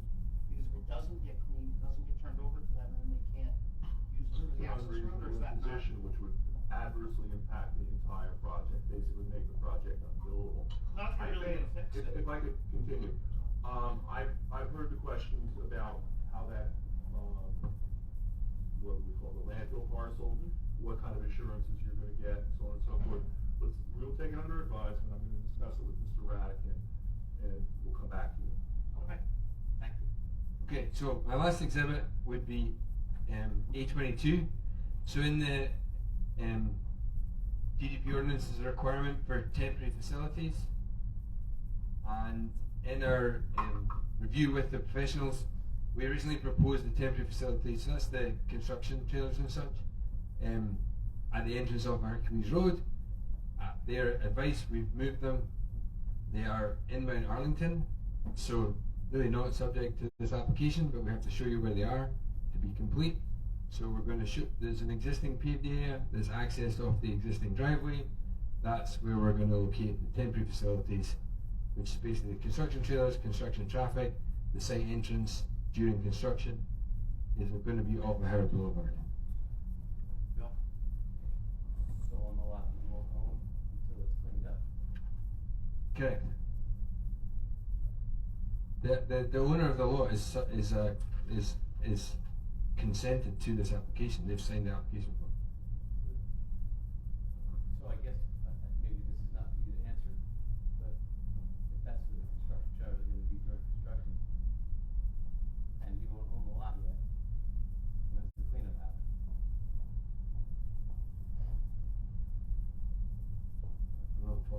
So Well, for utilizing the lot, you won't own until it's. So they're looking to own everything, Right. but they're looking for a subdivision for that 18-acre parcel, that's there, which they're willing to take into title. The question is that it goes part mountain title, not a third company, but you're gonna take it, and that's what they're under contract for, is what I'm, understanding. But then they're looking for a subdivision of that 18 acres, because they don't want it tied to the large development. Right. The plan has them using that spec. it's Part of the subdivision. can I clarify it, Mr. Ryan? Sorry to interrupt you. So the area that's being cleaned up is the easternmost part of the lot. The area that's being used for the temporary facilities is the westernmost part of the lot. Thank you. Mr. Riley? No.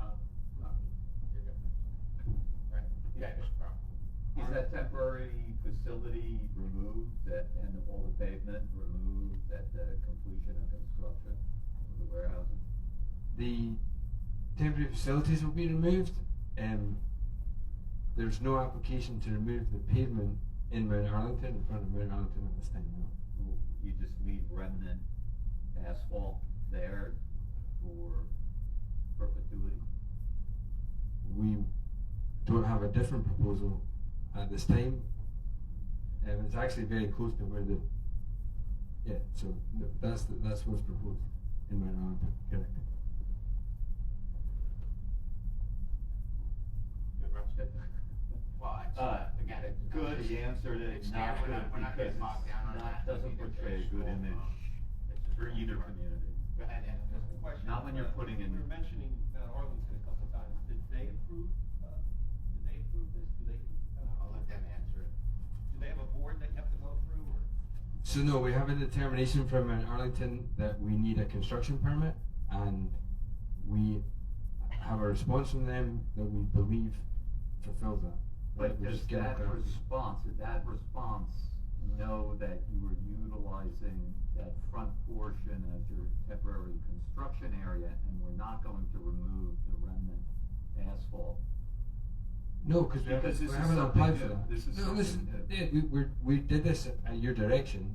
Is it, if it's important to everyone that we remove this asphalt at some point, I'm sure we can, but it's not in the applications that we've submitted. The application we've submitted to Mount Arlington is for a grading permit, which is associated with the widening of Howard Boulevard.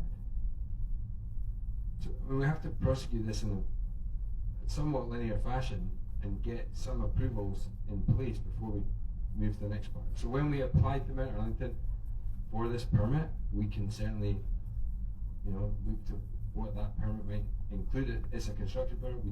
We've got clarification from Mount Arlington. We're not going to their planning or zoning boards. I'm not sure you answered Mrs. Stern's question. I'm sorry? As part of that process, can't you design this so you can remove that excess asphalt? We could. It's Yeah, you said you could, but will you? I mean, why not do it? I'm sure it's not a huge expense. I'm sure we'd have to discuss it as a team. It seems a reasonable request. Yeah. Okay, so you'll get back to us on that too. Yeah. What our intent is to do in Mount Arlington, yes. Because Mr. Stern and the good cause is concerned about the optics of this, of people seeing this debris over right on the road frontage of where you're going to have your entrance. I would think you would want for your own image on this project. Yeah, I'm not sure you're characterizing it. I mean, it's a paved area that is really not that visible, but we don't want it to look unattractive either. So I don't think we should spend a lot of time debating this. We're going to come up with sounds like you want us to come up with a plan to illustrate how we're going to make it look visually attractive. I think that's a thing we're aligned with, so we should do that.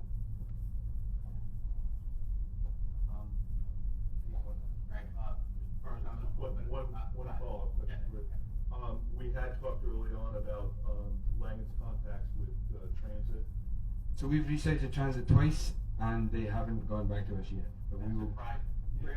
If you have a number that I should call, I would gladly take it. All right. I figured they'd jump right on that, pick that ball up the first time. Okay? Thank you. So, Mr. Burr, I'm gonna actually open, you up to the public for Yeah. anybody that may have any questions, and that's going to cover, some infiltration basins and things like that, the landscape, the plan. But I did wanna give a courtesy to professionals or, board members, does anybody need a quick break, or is everybody okay? Well, yeah, I'm just trying to give a courtesy that's there, okay. You're not, anyone in the public, okay, so, you're just gonna come up, I'll get through all these, you come up, you state your name and address for the record, Mr. Burrows will hand you the mic. I'm Bob Reap, R-E-I-P. I live at 6 Condit Street, and I'm a Hercules, has been. And we have a very deep interest in the property, of course. I have 2 points, questions. You showed the property on 46 across from the BMW.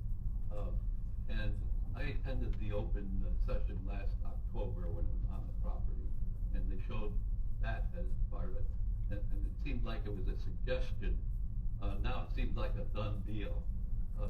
There are many, many athletic fields in Roxbury, and there's only one library. Did anybody talk to the library people on the one, because they're suffering with their parking. and they're trying to get more parking, and this is a huge area. Yeah, so, Bob, we're only, right now, that's what they're calling just a concept plan.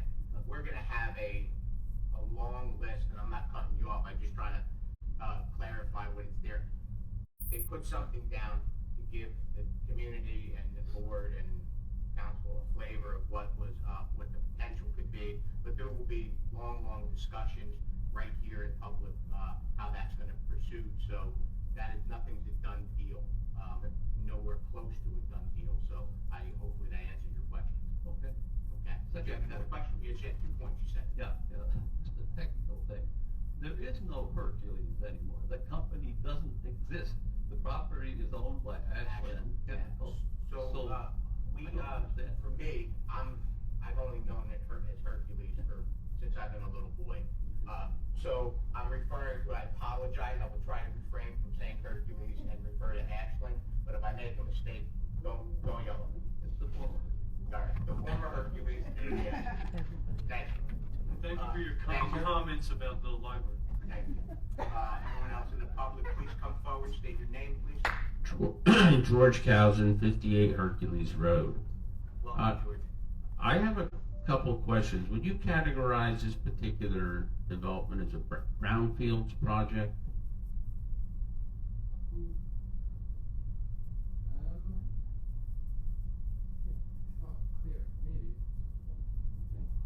Are you aware of any, and the last question that I'm going to ask, are you aware of any successful cleanups that Hercules or Ashland Corporation has had in the last 30 years? He hasn't testified. So, George, as I stated, there will be time for those, but the only thing I could request you to ask, and Mr. John Hagan, right, that we want to stay on point of what they testified to, write the questions down, keep them in your pocket. You will get the opportunity to ask all of those questions, but to speed this along, just try Okay, to stay on top of it. that's pretty much what I had to ask. Okay, thank you so much, George. Thank you for your question. Okay. Go ahead. Sure. Yeah, go ahead. I already bothered you twice. Jason Avery, 12 Meeker Street, Secasano. Do you know how much water flows off the property now into the river? What the output is?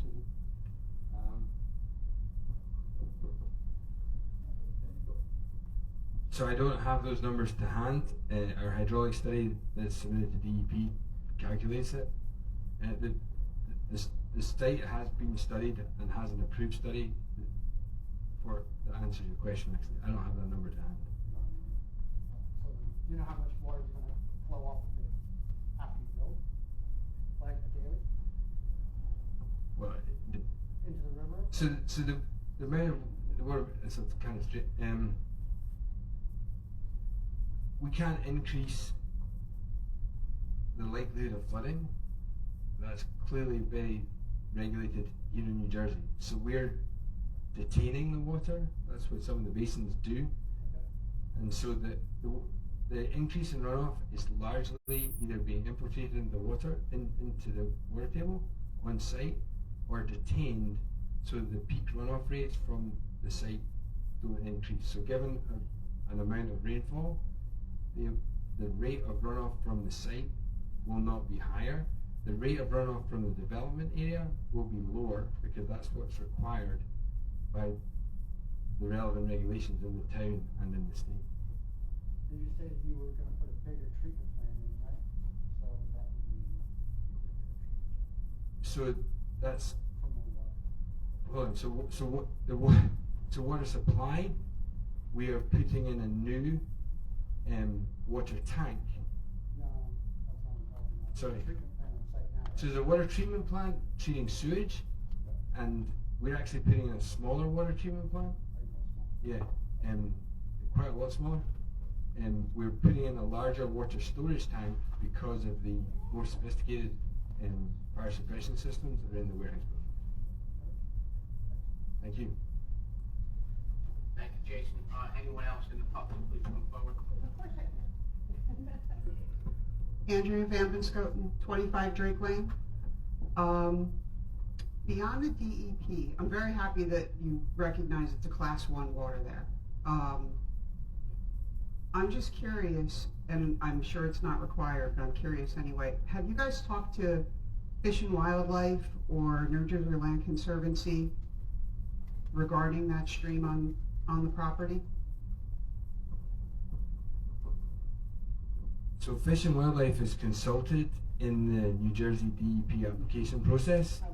And the other agency that you referred to, the Land Conservancy, I do not believe we've consulted with. Thank you. Okay. Thank you, Adrian. Anyone else in the public wish to come forward with any questions on testimony that Mr. Burrows has given? Anyone in the public? Hear none, close public. Mr. Burrows, you're done. You're good. Board members have any other questions for Mr. Burrows? Russ, did you get what you need for testimony? Yeah. Good. Tom, you're good? Yep. Paul, you good? I'm good. Okay, that was there, so, I guess you're including testimony for tonight?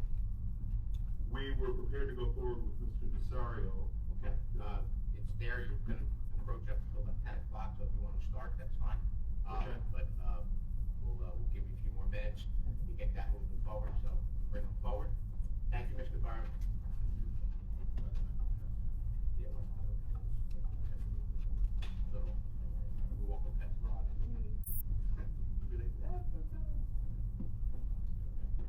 So, Mr. Desario is going to testify on traffic engineering issues. He has not been sworn. Mrs. Desario, please just state your full name for the record. Certainly, my name is Dan. Last name is Disario, Disario. Okay, and you swear your testimony this evening will be the truth, the whole truth, and nothing but the truth? I do. I do. Would you give your qualifications to the board? Certainly, I have a Bachelor of Science in Civil Engineering from Temple University. I also have a Master of Science in Transportation Engineering from NJIT. I'm a licensed professional engineer in the state of New Jersey as well as several other states. I'm also a certified professional traffic operations engineer, which is a separate certification by examination. That's a national certification. I've been accepted as an expert in the field of traffic engineering before hundreds of boards throughout New Jersey. And just specific to warehousing, I've been involved with several hundreds of millions of square feet of warehousing projects, not only in New Jersey, but throughout the country. And just to, given the late hour and a little levity to the situation this evening, I grew up in Perth Amboy, down the street, 1 block away from a Preferred Freezer warehouse. I currently live in South Brunswick, near 8A. My house is on one side of 130, Route 130 in South Brunswick, and directly across 130 is a Coca-Cola warehouse and a L'Oreal warehouse. So I think I was destined to work on warehouse projects in my career. I didn't hear you, what'd you say? It does combine at 2.5 million? They're relatively large, but they're not that large. All right, well, your license is current. Yes, it is. Board members have any other questions for this? Okay, Mr. Rett. What projects have you worked on in the state of New Jersey more recently? Worked in the Reading area? I haven't done a lot along the 78 corridor recently. A lot of the projects that I'm currently involved in are in and around 8A in the South Brunswick area on the turnpike. Doing a lot of work all the way on the southern end of New Jersey, Carney's Point specifically. That area's got about 10 million square feet in the pipeline right now. In fact, I was just at Carney's Point's planning board last night on a project that was a little over 2 million square feet. You did do any recently? What have you done in the western part of the state? I worked on the Toys R Us warehouse down off of 206 back in the day. I just looked at it again for another tenant. I don't know if they reoccupied or not, but I looked at the feasibility of reoccupancy of that building. I've done a lot outside of New Jersey in Pennsylvania, so on the Pennsylvania side of that whole 78 corridor. If you are familiar with Route 33, just over the border. But we don't have to go on with this. If you can maybe supply us a list of your last 20 or 30 projects that you worked on. Sure, I can do that. Absolutely. Okay, so you can. You said it's getting late out. What time did you get out of that meeting last night? It was I didn't get home till midnight last night. So we'll hopefully get you home sooner than that. So if you can give an overview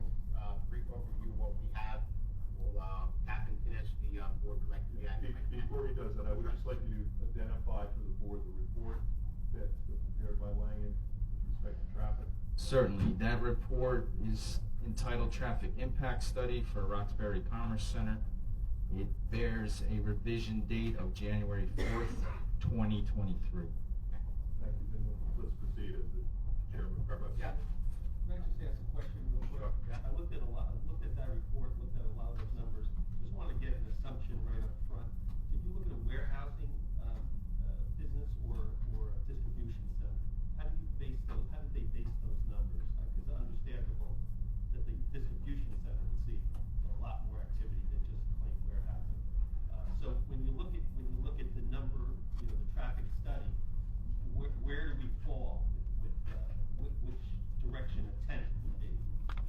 So for purposes of our traffic study, we did something that's a little unique, and we did it intentionally because we wanted the highest numbers for a warehousing development. So what we used is known as Land Use Code 150 and the publication Trip Generation Manual, which is published by the Institute of Transportation Engineers. That document's in its 11th edition, and it's the book that basically traffic engineers and transportation professionals use to estimate traffic for proposed developments. We used a traditional warehouse, the traditional warehouse information in that publication to estimate the amount of trips that would be generated by the development that's before you. And the reason why we did that is because traditional warehouses, and you probably can all relate to this in some form or fashion, relied more on human labor to run their operations than modern warehouses that are proposed by this applicant. And when I say modern warehouses, I mean the warehouses that essentially have been built in this state in the last 15 to 20 years.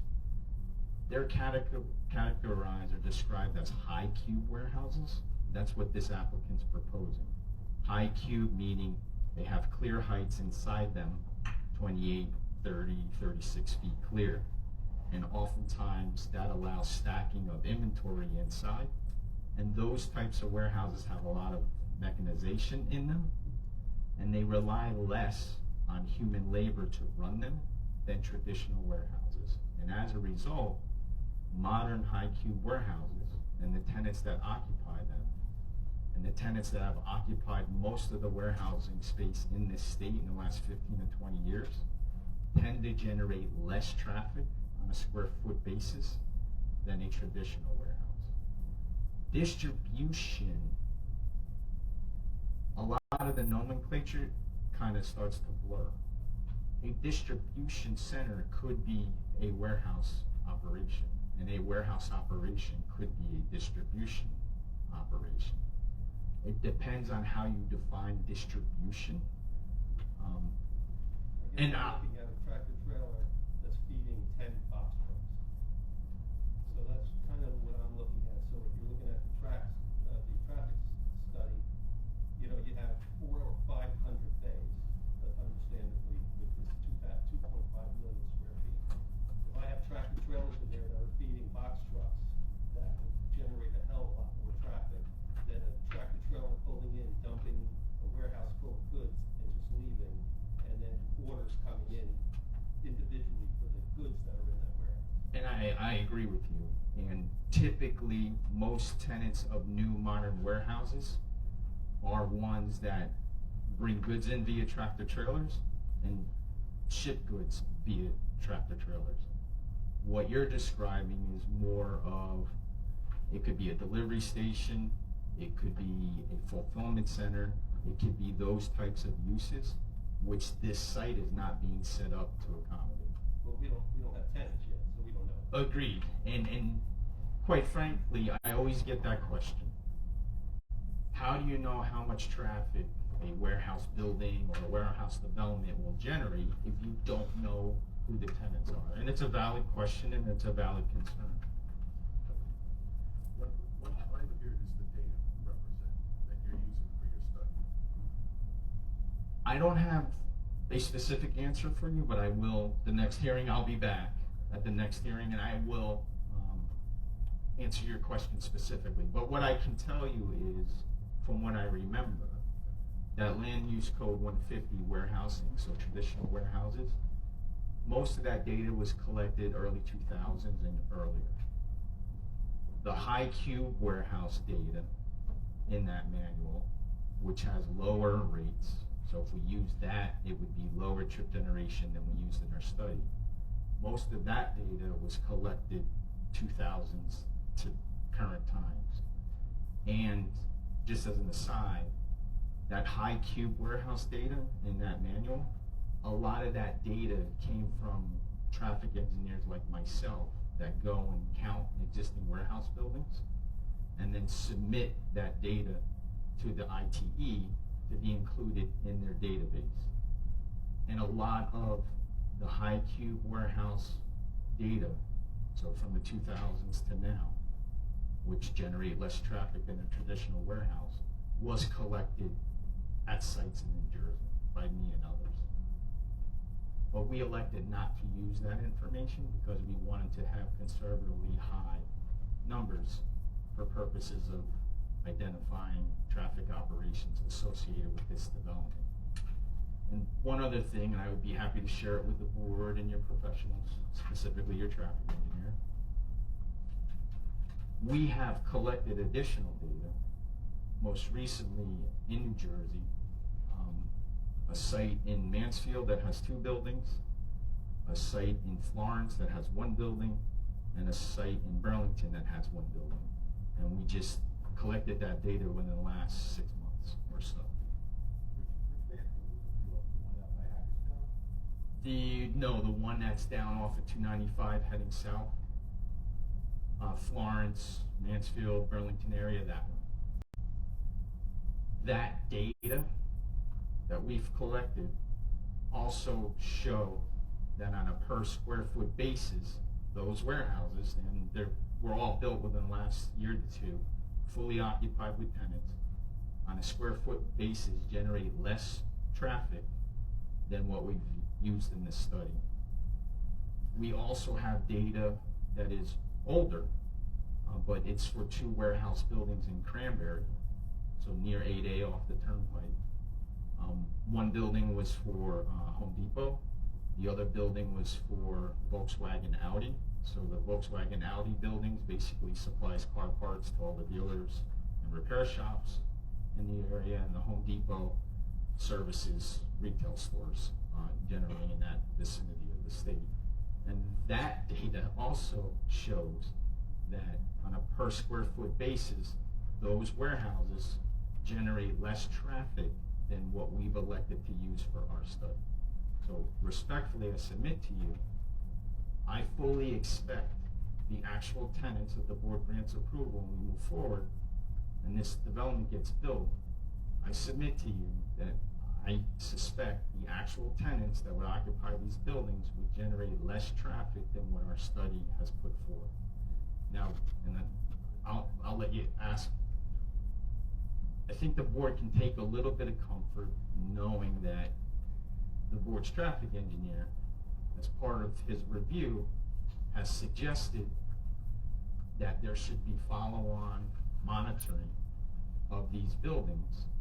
Again, if the board is inclined to grant approval in their bill, to monitor actual traffic conditions, to see, as buildings are occupied, how much traffic is being generated versus the study that we put forth. That's typically a site plan element, if you will, in terms of you address that as part of site plan. But the applicant is inclined to agree to such a condition at the site plan phase where the overall development and the associated traffic that's actually being generated by the tenants would be monitored. And I can tell you, having done work throughout the state, that is a common request, not only by local boards, but by a lot of counties as well. And frankly, it keeps us honest, right? We're telling you, here's the study, here's how much traffic it's going to generate, here's the associated operations and impacts. Now the board would have a follow-on ability, condition of approval, of site plan approval, for the applicant to provide data for review that quantifies what the actual traffic generation is. Two questions. You mentioned Audi is one in your example. Long lead time part place. You mentioned Home Depot. In that area, Wakeburn has a major distribution center, a number of them. Have you included data like that? You go further out, Pennsylvania. Nestle has a monster warehouse. That is a different term. It's frozen food, it's quicker. Does the data you're going to show us include that kind of range? Or are you looking more at this, long lead time stuff, Home Depot, quality parts, very different? The trip rates we used in our traffic study, based on traditional warehouses, includes, presumably, and I don't know this to be the case, but includes those types of operations. And yes, there's actually a Wakefern operation in my town in South Brunswick. It's very different. It is, and I agree with you.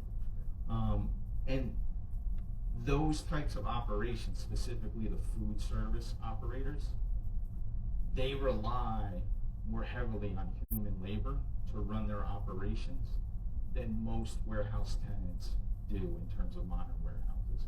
So you are absolutely correct. They're a little different in nature in terms of how they run their buildings, the operations inside their buildings. I'm not entirely confident that a Wakefern type operator would want to come here without some modification to the site plan, because there's probably not enough parking to support an operation like that. And the parking that is, and let's talk about the big building, right? The parking's on the north side and the south side. Wakefern might not really see that building as being attractive because the parking is broken up into two parts on either end of the building.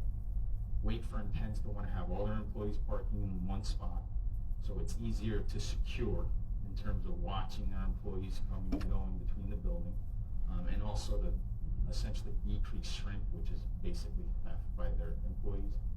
So I'm not confident that type of operation would want to come here without coming back to this board for amended site plan approval. But if this board does grant approval and a tenant wants to come in, they're going to evaluate the buildings individually, the parking that's provided as part of each of those individual buildings, and all the approval documents that run with an approval if this board were to grant approval, including the traffic study. So essentially there are constraints, if you will, for potential tenants coming to this site that they would have to live within. And if they could not live within those constraints, they wouldn't be able to come. All right, so, no, I didn't, again, give good explanation there. I do want to leave you with something. We'll be wrapping up now. Please. Two major concerns that I have with tractor trailers that may be coming off of Route 80, coming, we'll call it east or westbound, turning either left or right onto Howard Boulevard. Two traffic lights there already. They try to get under the threshold, they climb the hill, we potentially have a turning lane. That's the analogy of it. And we have traffic light there, correct? Are you talking about the access to the development? Yes. So we have traffic light there. Yes. We have a staging lane that goes all the way down, probably only to about the trestle. So we have staging of tractor trailers. Fully loaded tractor trailer coming out through two lanes. And I should do the research so when we ask it next time, we have it. With the amount of traffic leaving Roxbury on Howard Boulevard at 50 miles an hour, how many tractor trailers are going to be able to key through that light to make a left-hand turn into your site, your potential site, and stage down to the trestle? I don't know, I haven't looked at the staging plan there to look at it. How many are going to get across, and what's going to be that time frame with the cycle of the light, with the other two lights down below, to get into that site over there? And how long is it going to take a fully loaded tractor trailer on that hill to chuck up and turn it? Okay. So I don't know if that's in your data plan. It's probably not. You can count trip counts, and the traffic light will slow down traffic on Howard Boulevard, but it doesn't increase the left-hand turn into your site. So I just want to leave that clear, that we look at all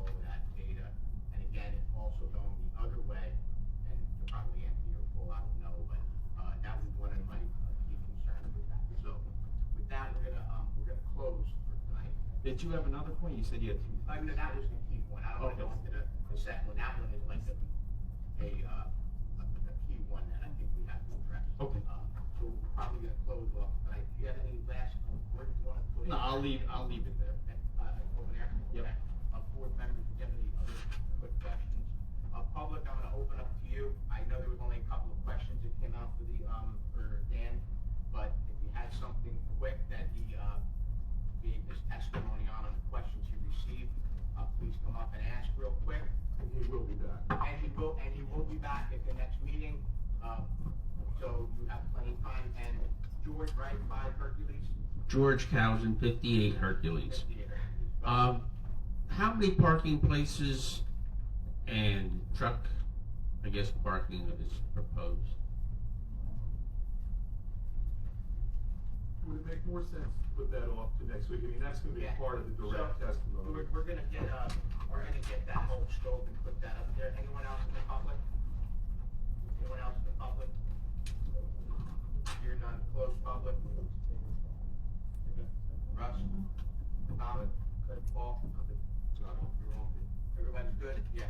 No one has any other questions? Just to avoid any misunderstanding, we will hear from somebody from Marks at the next meeting.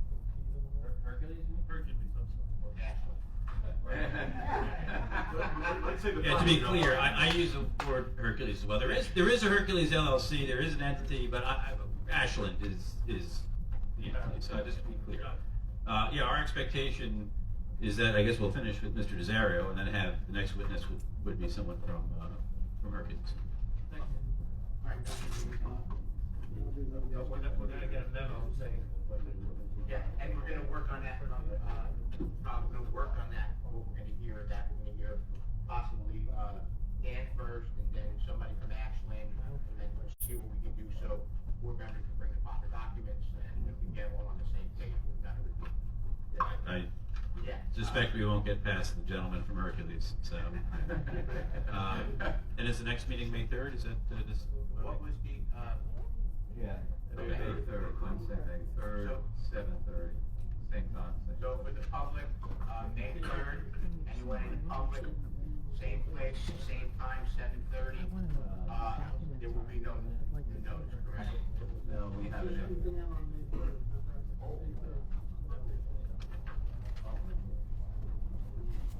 So, we need to have our traffic experts, but Dan continues with the testimony, so what do we have on the next day?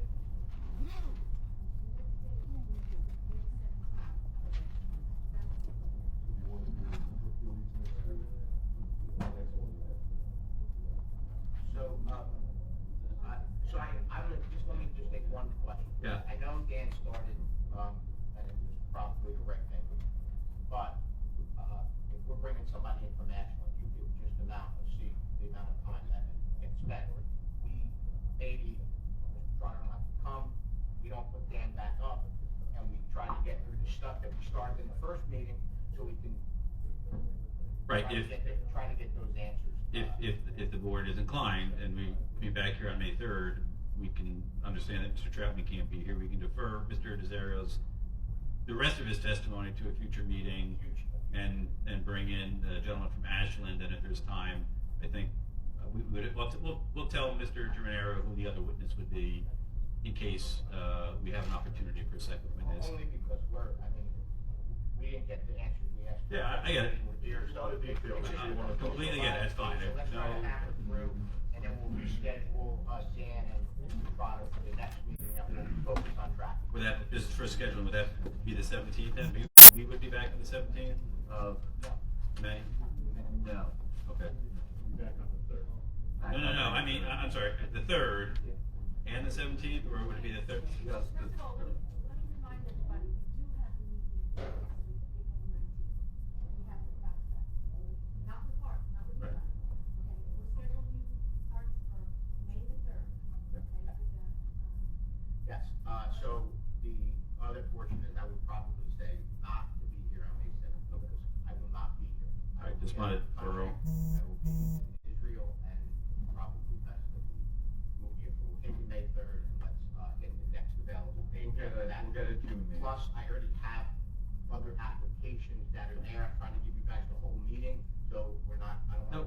appreciate that. That's, Maybe an hour or, 15 minutes, so. that's fine. I just was, Let's hit that, so let's do the May 3rd, get through, Ashland's testimony, any other follow-up questions, we'll see how far we can get. Okay. With that, That was the second. So there is no public, there is no further notice, this is the notice of the next day. thank you, Tom. So if everybody heard me, May 3rd, we're gonna postpone the traffic, only because our professional can't be here. And Ashland is gonna be here, somebody from the Hercules, hopefully, Hercules, but we will have no further notice. Okay, and then, Russ. Yeah, Russ just reminded me that we should get an extension letter saying we're gonna extend to.